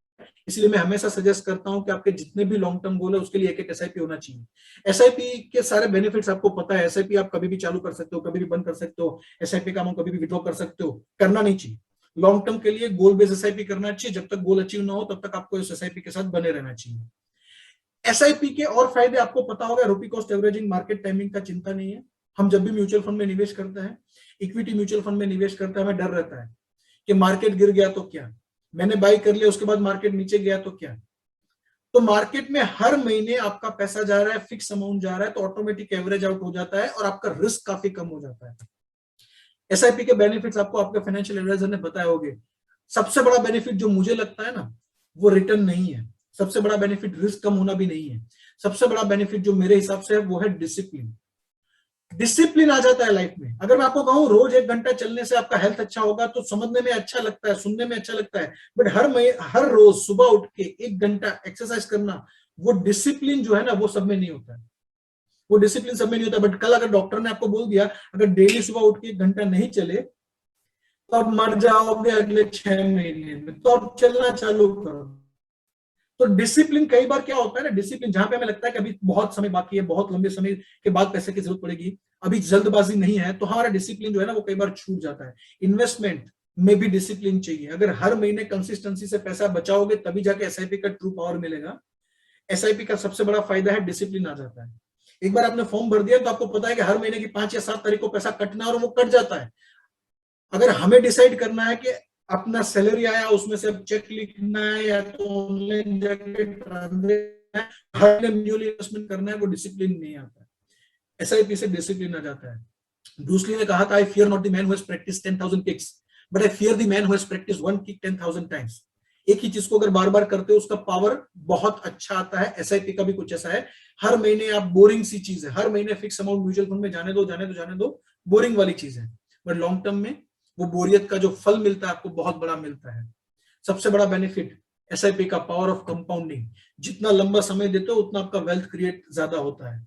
10,000 का एसआईपी, राइट, 5% रिटर्न देगा तो 30 साल में आपको 81 लाख बना के देगा। वही 10,000 का एसआईपी 30 साल में आपको 3 करोड़ बना के दे सकता है। ये जो इतना बड़ा गैप है that is because of power of compounding, right. So power of compounding का मैं आपको एक छोटा सा एग्जांपल देता हूं। मान लीजिए आपने 30 साल की एज पे 10,000 का एसआईपी रिटायरमेंट के लिए किया, तो जो अगर आप 55 साल पे रिटायर होना चाहते हो तो आपका 1 करोड़ 70 लाख इकट्ठा होगा। अगर आपने 5 साल लेट कर दिया, यानी कि 30 की जगह पे 35 साल की एज पे आपने 10,000 का एसआईपी चालू किया, तो आपके रिटायरमेंट के टाइम पे आपके पास 91 लाख होंगे। अगर 40 साल की एज पे आपने रिटायरमेंट के लिए बचाना चालू किया, तो जब आप रिटायर होंगे 15 साल के बाद, तब आपके पास 47 लाख होंगे। तो कहने का यह मतलब है कि जब भी आपका पहला इनकम चालू होता है उस टाइम से आपका एसआईपी रिटायरमेंट का चालू हो जाना चाहिए। अगर वो उसको मिस कर गए हो तो then today is the right time. The right time to plan for your retirement through SIP is the day you get your first income. वो मिस कर दिया तो आज बैठ के फाइनेंशियल एडवाइजर के साथ प्लान करो, गिनो कितने पैसे की जरूरत पड़ेगी, उसके लिए कितना एसआईपी होना चाहिए। The best time to do the SIP for your kids, उसका जब बर्थ होता है तब, बच्चे का जैसे ही जन्म होता है उसका 2 एसआईपी हो जाना चाहिए। अगर वो समय गवा चुके हो then do it now, don't delay. Delay का कॉस्ट बहुत बड़ा देना पड़ता है, बिकॉज एसआईपी का सबसे बड़ा बेनिफिट है कंपाउंडिंग। जितना समय कम दोगे उतना कंपाउंडिंग का बेनिफिट कम हो जाएगा। So SIP has got the ability to fulfil all your dreams. But SIP में सबसे बड़ा क्वालिटी जो आपके पास चाहिए ना, वो चाहिए पेशेंस। एसआईपी कर दिया तो रिस्क कम हो गया, मुझे डरने की जरूरत नहीं है, नहीं, पेशेंस चाहिए, बिकॉज ये बोरिंग जॉब है। इन्वेस्टमेंट का जो प्रोसेस है ना, वो दुनिया का सबसे बोरिंग प्रोसेस है। ये वॉरेन बफे का कहना, उसको बोरिंग ही रहने दीजिए। और बोरिंग प्रोसेस में कंटिन्यूअसली वो चीज को आपको करना है तो आपके पास बहुत सारा पेशेंस चाहिए। SIP from equity mutual fund do not give you the same return every year. SIP करते हो रिटायरमेंट के लिए, बच्चों की शादी के लिए, उसके प्लानिंग के लिए, मैथमेटिकली आपने कर लिया कि इतना एसआईपी मेरा रिटायरमेंट का, इतना ये, इतना, पर इतना आसान नहीं है। वो राह जो है ना वो कठिन है, बिकॉज उसमें रिटर्न जो है वो हर साल फिक्स नहीं आता है। व्हेन यू डू एसआईपी, कभी मार्केट ऊपर जाएगा रिटर्न बढ़ जाएंगे, कभी मार्केट नीचे गया आपका रिटर्न कम हो जाएगा। आपके अंदर पेशेंस होना चाहिए, तभी जाके आपके फाइनेंशियल प्लानिंग में जो पूरा मैथमेटिकल एक्सरसाइज आपने किया है गोल्स अचीवमेंट के लिए, वहां तक पहुंच पाओगे अगर पेशेंस होगा तो। अच्छे से अच्छा फंड आपके फाइनेंशियल एडवाइजर ने दिया, अच्छे से अच्छा कैलकुलेशन करके रोड मैप बना दिया, फाइनेंशियल प्लानिंग कर दिया, आपके अंदर विटामिन पी यानी कि पेशेंस का कमी हो गया तो दिक्कत हो सकती है। मैं आपको छोटा सा एग्जांपल दे रहा हूं। लास्ट ईयर मई 2020 अप्रैल मई के अंदर आपने देखा होगा मार्केट जो था वो करेक्शन में था, बहुत बड़ा मतलब करेक्शन आया था मार्केट में। सारे म्यूचुअल फंड के जो प्राइसेस थे भी थे वो नीचे गए थे, and because of that your return from the equity, return from the lump sum investment, return from the SIPs way going down. 5 साल के रिटर्न कोई भी कैटेगरी पकड़ लो नेगेटिव थे। अब मान लीजिए आपने 2015 में एसआईपी चालू किया अपने रिटायरमेंट के लिए, पैसा चाहिए 2035 में, पैसा 35 में, और आपने एसआईपी चालू किया जून 2015 में। After 5 years when you check your portfolio your return is negative 4%, 20%, 7%, 28% negative. होता क्या है उस टाइम पे, पेशेंस लोगों का टूट जाता है और लोग ये ट्रेन छोड़ देते हैं एसआईपी नाम का। अब 2020 में अगर नेगेटिव रिटर्न आया तो ये ट्रेन छोड़ना ये बहुत ही बड़ा गलती है, बिकॉज आपको पैसे चाहिए 2035 में, 2030 में या 2025 में। अगर पैसे की जरूरत अभी लंबे समय तक नहीं पड़ने वाली है तो आपको इससे डरना नहीं चाहिए, पेशेंस रख के एसआईपी के साथ बैठना चाहिए। बिकॉज यही सारी एसआईपी जो 2020 में नेगेटिव रिटर्न दे रही थी, चालू कब किया था 2015 में जून में, वो अगर अब तक कंटिन्यू की है तो जहां पे नेगेटिव रिटर्न था 20%, 28%, वहां पे भी एब्सोल्यूट 50-60% का पॉजिटिव रिटर्न है। सो इक्विटी आपको रिटर्न देती है ना एफडी के मुकाबले ज्यादा, तो आपके पास से सामने कुछ मांगती भी है। क्या मांगती है? पेशेंस। फ्रस्ट्रेशन वाला प्रोसेस है, उसमें पेशेंस के साथ बैठना पड़ेगा, डिसिप्लिन के साथ बैठना पड़ेगा। तो ऐसा एक बार फाइनेंशियल प्लान बनाओ, रोड मैप बनाओ, आपके फाइनेंशियल गोल्स के हिसाब से गिनती करके एक एक एसआईपी करो हर गोल के लिए, एंड देन फिर उसको देखना बंद कर दो। एसआईपी करके भी आपका फाइनेंशियल प्लान में सारा जो अचीवमेंट है वो तभी पॉसिबल होगा अगर पेशेंस के साथ उसको टाइम दिया, और पेशेंस के साथ टाइम देना है तो बेस्ट चीज क्या है, fill it, set it, forget it. अच्छे फाइनेंशियल एडवाइजर का सलाह लिया, रोड मैप बनाया, स्कीम चूज किया, एसआईपी चालू किया, अब उसके सामने बार बार नहीं देखना, साल या 2 साल में एक बार देखो। अगर कुछ डाउट है, परफॉर्मेंस रिलेटेड डाउट है, कुछ डाउट है, तो फाइनेंशियल एडवाइजर के साथ डिस्कस करो। उसको जरूरत लगी तो आपको कहेंगे स्कीम बदलो, उसको जरूरत नहीं लगी तो आपको स्कीम के साथ बने रहने के लिए बोलेंगे। बट पेशेंस आपको रखना है। एसआईपी के लिए स्कीम कौन सी चूज करनी है, किस कैटेगरी की चूज करनी है, स्कीम में आपको नहीं बता सकता हूं, बट मैं आपको कह सकता हूं आपके 3 तरह की एसआईपी होनी चाहिए, short term, medium term and long term.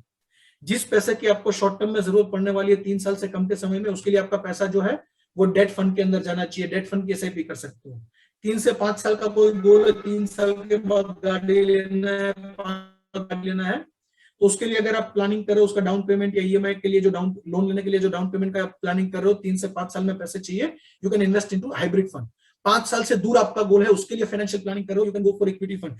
Ultimately you need to take the help of professional, your mutual fund distributor, your financial advisor, जो आपको आपके फाइनेंशियल रोडमैप के हिसाब से, गोल के हिसाब से राइट स्कीम भी बता पाए। बिकॉज एक व्यक्ति के लिए जो स्कीम फायदेमंद हो सकता है वो दूसरे व्यक्ति के लिए नुकसानदेह भी साबित हो सकता है। तो ये पूरा जो प्रोसेस है ना, वो प्रोसेस को करने के लिए, उस प्रोसेस को बने रहने के लिए you don't only require SIP but you also need the professional help. So take the help of your professional person, जो आपका म्यूचुअल फंड डिस्ट्रीब्यूटर हो सकता है, आपका फाइनेंशियल एडवाइजर हो सकता है, जिन्होंने आज आपको यहाँ पे इन्वाइट किया, उसके साथ बैठो, पूरा रोडमैप बनाओ। पहले आप रिस्क मैनेजमेंट करो, टर्म प्लान, हेल्थ इंश्योरेंस के साथ, फिर कंटिजेंसी प्लानिंग करो लिक्विड फंड के साथ, और फिर आपका फ्यूचर का जितना भी लॉन्ग टर्म गोल है, retirement, child education, child marriage, उसके लिए गिनती करो, रोडमैप बनाओ, और सबके लिए एक एक एसआईपी करो। बट ये सारी चीजें काम में तभी आएगी जब आप डिसिप्लिन के साथ उसके साथ बने रहेंगे और पेशेंस देंगे। तो पूरा प्लानिंग तो आपको आपका फाइनेंशियल एडवाइजर दे देगा, बट उसको पेशेंस आपको देना पड़ेगा। Financial plan plus your patience and discipline can create a wonderful financial future for you. With that note, thank you very much to all of you for your time. That's it from my side. So if you have any question, I would like to invite you to ask the question.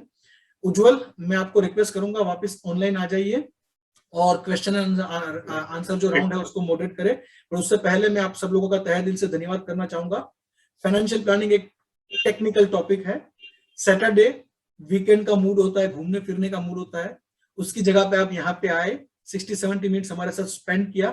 I hope कि यहाँ से जो सीख के जा रहे हो वो आपकी फाइनेंशियल लाइफ को इंप्रूव करने में डेफिनेटली हेल्पफुल होगा। Thank you very much for your time. Thank you very much to entire team of Prudent for inviting me. Thank you very much to Aditya Birla Sun Life Mutual Fund for supporting this event. Over to you, Ujjwal. जो भी question है उसको ले सकते हैं one by one. Yes, sure. It was such an excellent session, Jigar bhai. Really, I also enjoyed a lot, and to tell you the truth, learned a few things again. So, काफी सारे questions आए हैं, interesting questions आए हैं। उसमें से एक question जो मुझे बहुत स्ट्राइक किया, वो ये कि इन्वेस्टमेंट एडवाइजर कैसे सिलेक्ट करें।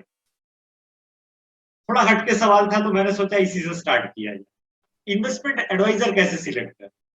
इन्वेस्टमेंट एडवाइजर कैसे सिलेक्ट करे की जगह पे मैं आपको कहूंगा कैसे सिलेक्ट ना करे। अगर वो प्रोसेस जान लिया ना तो दूसरा सवाल आपका ऑटोमेटिक हो जाएगा।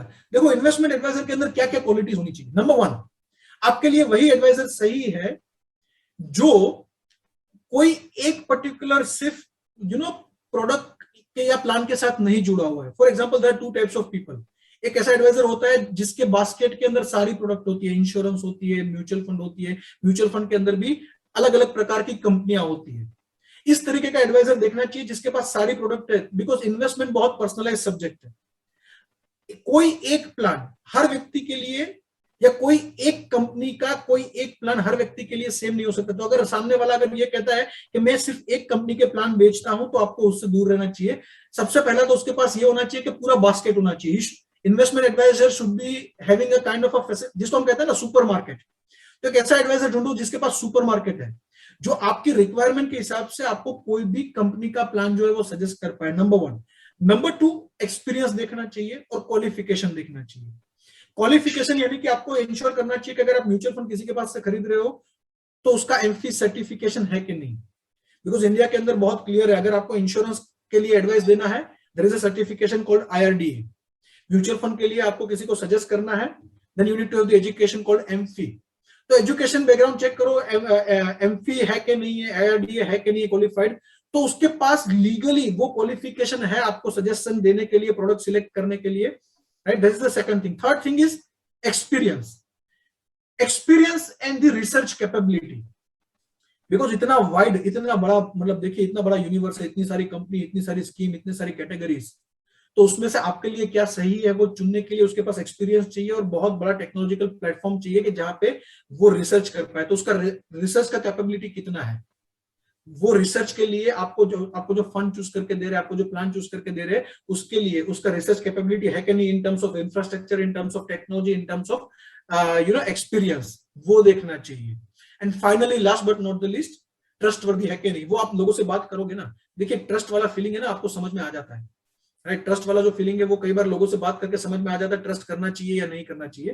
तो 4 चीजें देखनी चाहिए। नंबर 1, उसके पास सुपरमार्केट है कि नहीं, वो सारी प्रोडक्ट आपको सजेस्ट कर रहा है या सिर्फ एक ही कंपनी के लिए बार बार कह रहा है कि नहीं यही कंपनी अच्छा है दुनिया का। अगर कोई ऐसा कह रहा है कि एक ही कंपनी से आपके सारे गोल अचीव हो सकते हैं, आप उससे दूर हो जाओ।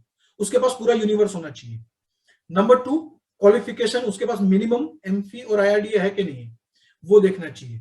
उसके बाद आपको देखना चाहिए कि उसका एक्सपीरियंस कितना है और उसके पास रिसर्च कैपेबिलिटी, कोई टेक्नोलॉजिकल प्लेटफॉर्म है कि नहीं जहां पे वो आपको कन्वीनियंस के साथ सारी रिसर्च करके ईज ऑफ ट्रांजैक्शन दे पाएगी, राइट। And finally trustworthiness. ये 4 चीजें देखनी चाहिए मेरे हिसाब से, राइट। तो उससे आई थिंक ये सब्जेक्टिव मैटर है, इसके अंदर कोई ऑब्जेक्टिव ऐसा पूरा फ्रेमवर्क नहीं है कि ये आप पैरामीटर डालोगे तो आपको आंसर मिल जाएगा कि is the best financial advisor. थोड़ा आपको मेहनत करना पड़ेगा। जैसे आप डॉक्टर किसके पास बाईपास सर्जरी करवानी है तो थोड़ा आप देखते हो ना, 3-4 जगह पे पूछते हो, रिव्यू लेते हो, आप अपने दोस्तों से पूछ के रिव्यू ले सकते हो, राइट। ऐसे भी ले सकते हो, या आप किसी के साथ जुड़े हुए 4 साल से, 5 साल से, 7 साल से, और वो आपको अच्छे से सर्विस ऑलरेडी दे रहा है, तो मेरे हिसाब से आपको ढूंढने की जरूरत ही नहीं है नया फाइनेंशियल एडवाइजर। फाइनेंशियल एडवाइजर बार बार नहीं ढूंढना चाहिए, बदलना नहीं चाहिए, और हो सके जहां तक वहां तक एक ही होना चाहिए। Over to you, Ujjwal. Okay, एक और बड़ा इंटरेस्टिंग क्वेश्चन है, विच इज बेटर, सिप और lump sum in ever? Wonderful question. इसका आंसर मुझे पता है, उज्जवल को भी पता है, मुझे भी पता है क्या आने वाला है, इसीलिए उसके मुंह पे एक मुस्कान है जो मेरे मुंह पे भी आपको दिख रहा है। देखिए सबसे पहले तो ये आंसर ही गलत है, SIP करो या लमसम करो, ये दोनों सब्स्टिट्यूट नहीं है, they are not substitute of each other, they are complementary, they are not two different products, they are way of investing into mutual fund. Say for example, मैं हर महीने कमा रहा हूं, हर महीने खर्चा कर रहा हूं, तो हर महीने मेरी इनकम का एक फिक्स पोर्शन SIP के माध्यम से इन्वेस्ट होना चाहिए। There is no alternative to SIP। But इसका मतलब नहीं है कि मैं आज मेरे पास 10 लाख रुपए लमसम आया, 5 लाख रुपए लमसम है तो उसको भी मैं SIP में कन्वर्ट कर दूं। No, you should go for the combination of both. Lump sum भी होना चाहिए। जब मेरे पास लमसम आता है, when I was in corporate world, जब मेरा जॉब में कहीं पे बोनस आता था साल में एक बार, तो वो मैं लमसम लगाता था।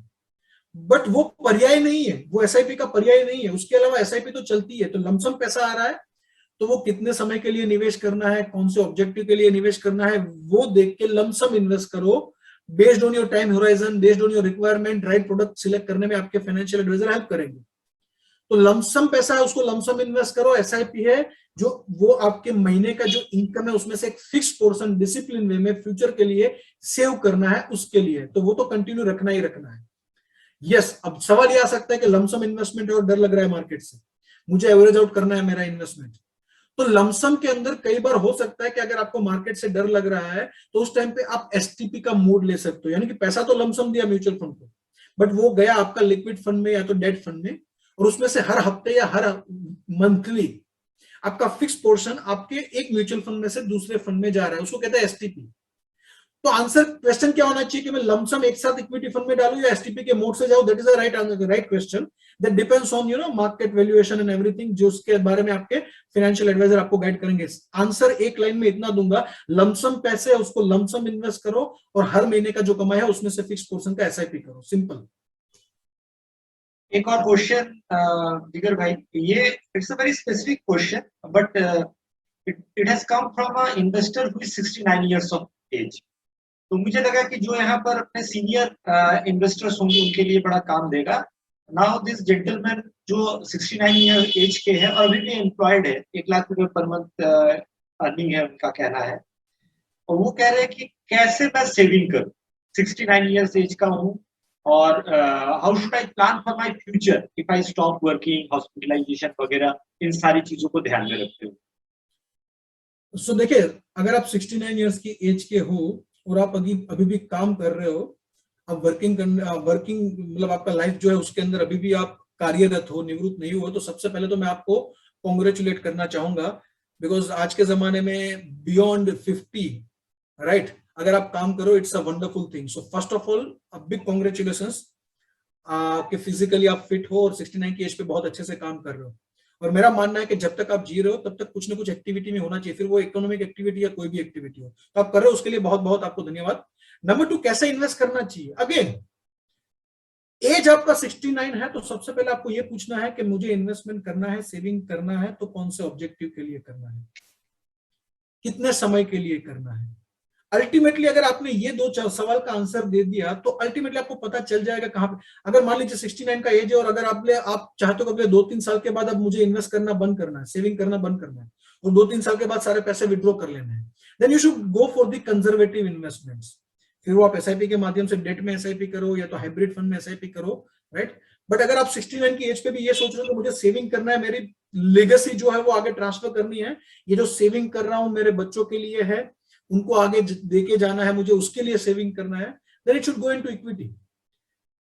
Age is the criteria when it comes to selection of investment style, but it's not the only criteria. Ultimately it depends on when are you going to require the money, what is your purpose of investment, and how much money are you going to require. Short term के लिए saving करना है date fund, medium term के लिए करना है hybrid fund, long term के लिए करना है इक्विटी फंड। ये कभी चेंज नहीं होगा मेरे हिसाब से।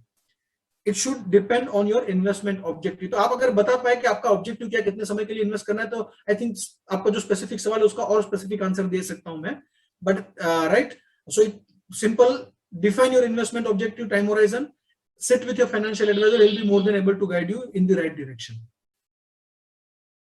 एक और क्वेश्चन के साथ मैं क्वेश्चन आंसर सेशन खत्म करूंगा। Which investment is better, mutual fund और प्रॉपर्टी? देखिए, ये तो बहुत ही ट्रिकी क्वेश्चन है और बहुत बार पूछा जाता है। अब मैं नॉर्मली ये मानता हूँ लॉन्ग टर्म में इन्फ्लेशन को बीट करना चाहिए, वेल्थ क्रिएट करना है तो, और दोनों ही एसेट क्लास के अंदर वो पावर है कि इन्फ्लेशन से ज्यादा रिटर्न लॉन्ग टर्म में दे पाए। बट दोनों के कुछ प्लस और माइनस है जो आपको कंपेयर करने चाहिए, जो आपको पता होने चाहिए, so that you can take the informed decision. Property के प्लस क्या है, प्रॉपर्टी लेने के बाद आपके इमोशंस जो है ना वो बहुत ऊपर नीचे नहीं होते, बिकॉज उसका डेली एनएवी नहीं आता है, तो उसमें आप ऑटोमेटिकली डिसिप्लिन हो जाते हैं, वो उसका प्लस पॉइंट है। इक्विटी प्लस पॉइंट क्या है, वो लॉन्ग टर्म में आपको रियल एस्टेट को भी बीट कर सकता है। मतलब ऐसे काफी एग्जांपल में दे सकता हूँ, रियल एस्टेट के आसपास क्या है उससे काफी अच्छे रिटर्न इक्विटी में मिल सकते हैं। बट उसका नेगेटिव क्या है, डेली एनएवी आता है तो आपके इमोशन ऊपर नीचे हो जाते हैं। रियल एस्टेट में आपका डिसिप्लिन ऑटोमेटिक आ जाता है, इक्विटी में डिसिप्लिन आपको लाना पड़ता है। बट मेरे हिसाब से जो सबसे बड़े शॉर्टकमिंग है रियल एस्टेट के, वो मैं आपको बताना चाहूंगा। एक आपको ध्यान रखना है कि real estate is the illiquid assets. उसमें जब भी आप इन्वेस्ट करोगे तो कल पैसा चाहिए तो कल पैसा मिलेगा नहीं, right, number 1। Number 2, real estate के अंदर कभी भी आप पार्शियल विड्रॉल नहीं कर सकते हो। जैसे कि आपने 3 BHK लिया, अब 3 BHK आपका जो है वो 2 करोड़ का है, अब आपको चाहिए 25 लाख रुपए, बेटी की शादी के लिए है तो बेटी की पढ़ाई लिखाई के लिए, तो वो 3 BHK में से आप किचन सेट सेल नहीं कर सकते, चलो मैं किचन बेच देता हूं, बाकी का फ्लैट अपने पास रखता हूं, तो पार्शियली विड्रॉल नहीं कर सकते हो, नंबर 1। नंबर 2, इलिक्विड है, जब चाहो तब पैसा मिल जाएगा, जरूरी नहीं है। Number 3, it will require lot of maintenance, it will require a lot of maintenance as well in terms of municipality tax and society or maybe whatever maintenance it is required। तो ये है उसके सामने इक्विटी में क्या है, equity के अंदर इट्स प्योरली लिक्विड। एसआईपी की अगर मैं बात करूं, इक्विटी की बात करूं, ये लिक्विड है, आज आपने इन्वेस्ट किया कल चाहिए तो मिल जाएगा। आपने मान लीजिए 1 करोड़ रुपए इक्विटी का पोर्टफोलियो बनाया, उसमें से 10 लाख चाहिए, पार्शियल विड्रॉल करना है, हो जाएगा। आपने इन्वेस्टमेंट किया, उसके बाद रेगुलर इनकम चाहिए, तो रेगुलर इनकम भी आपको म्यूचुअल फंड से, इक्विटी के माध्यम से, एसडब्ल्यूपी के माध्यम से मिल सकते हैं। तो जो प्रॉपर्टी कर सकता है वो सारी चीज उससे बेहतर तरीके से इक्विटी कर सकता है। तो मैं क्या कहता हूं, दोनों होना चाहिए। बट आपके जो बेसिक फाइनेंशियल गोल है, आपका रिटायरमेंट, बच्चों का शादी, बच्चों का पढ़ाई लिखाई, वो आपको फाइनेंशियल एसेट से यानी कि इक्विटी से लेना चाहिए। आपके सारे फाइनेंशियल गोल को आपने फाइनेंशियल एसेट और एसआईपी के माध्यम से सेव कर दिए, प्रॉपर उसके लिए प्लानिंग कर दिया, उसके बाद जो पैसा बच रहा है उसमें से आप थोड़ा बहुत एलोकेशन आप ले सकते हो रियल एस्टेट का एक और पॉइंट मैं यहाँ पे बताना चाहूंगा। रियल एस्टेट में जब मंदी आती है ना तो 10-10, 12-12 साल तक चलती है। जब इक्विटी का मंदी मैंने 1-2 साल से ज्यादा लंबा देखा नहीं है। इक्विटी में मार्केट गिरेगा, 50% भी गिरते हुए दिखा है, बट वो करेक्शन कितने समय में रिकवर हो जाता है? 1 साल या 1.5 साल या मैक्सिमम 2 साल में। अब हर्षद मेहता का मंदी देख लो, केतन पारेख वाला या टेक बबल वाला मंदी देख लो, 2008 का मंदी देख लो, 2020 का पेंडेमिक का मंदी देख लो, रिकवरी इक्विटी में फास्ट आ जाता है। प्रॉपर्टी में कई बार 10-10 साल के बाद भी, उज्जवल you be amazed to know, जहां से अभी मैं बैठ के बात कर रहा हूं, अहमदाबाद का one of the prime location, जहां पे मैंने प्रॉपर्टी घर में रहने के लिए बाय किया था, 2010 में बाय किया था 60 लाख का। आज उसका वैल्यू, आज मेरी सोसाइटी में फ्लैट बिकता है 90-95 लाख में। अब मुझे लगता है मेरा 60 का 95 लाख बन गया, बट एक्चुअली मैं अगर रिटर्न कंपेयर करूं तो वो सेविंग या बैंक एफडी से ज्यादा नहीं है। बट हमें कई बार लगता है कि रियल एस्टेट ज्यादा पैसा कमा के देता है, ये परसेप्शन क्यों बिल्ड होता है? तो एक तो आपका बहुत बड़ा अमाउंट वहां पे लग जाता है, और बाय डिफॉल्ट डेली एनएवी आता नहीं और लिक्विड है नहीं, तो आप उसके लिए 10 साल 15 साल उसको भूल जाते हो, इसलिए आपको लगता है 10 लाख का मेरा 60 लाख का 90 लाख हो गया। बट एक्चुअली अगर रिटर्न में देखा जाओगे तो ज्यादातर, अगर मैं एवरेज रियल एस्टेट के रिटर्न की बात करूं, equity has got the capability of beating the real estate return, plus it gives you the liquidity, it gives you the partial liquidity as well. So basic financial goal के लिए equity, और बाकी उसके बाद पैसा बच रहा है तो उसमें से कुछ पोर्शन रियल एस्टेट में लगा सकते हो। Real estate should be for your kids legacy, not for your main financial goals. Core financial goal के लिए उसको यूज नहीं करना चाहिए मेरे हिसाब से। This is my personal view, feel free to agree to disagree as well. What you Ujjwal once again. Thank you so much, Jigar bhai. Thank you, and I'm sure that this 1.5 hours spent by all the investors here, all the participants are immensely benefited by your wisdoms, your words.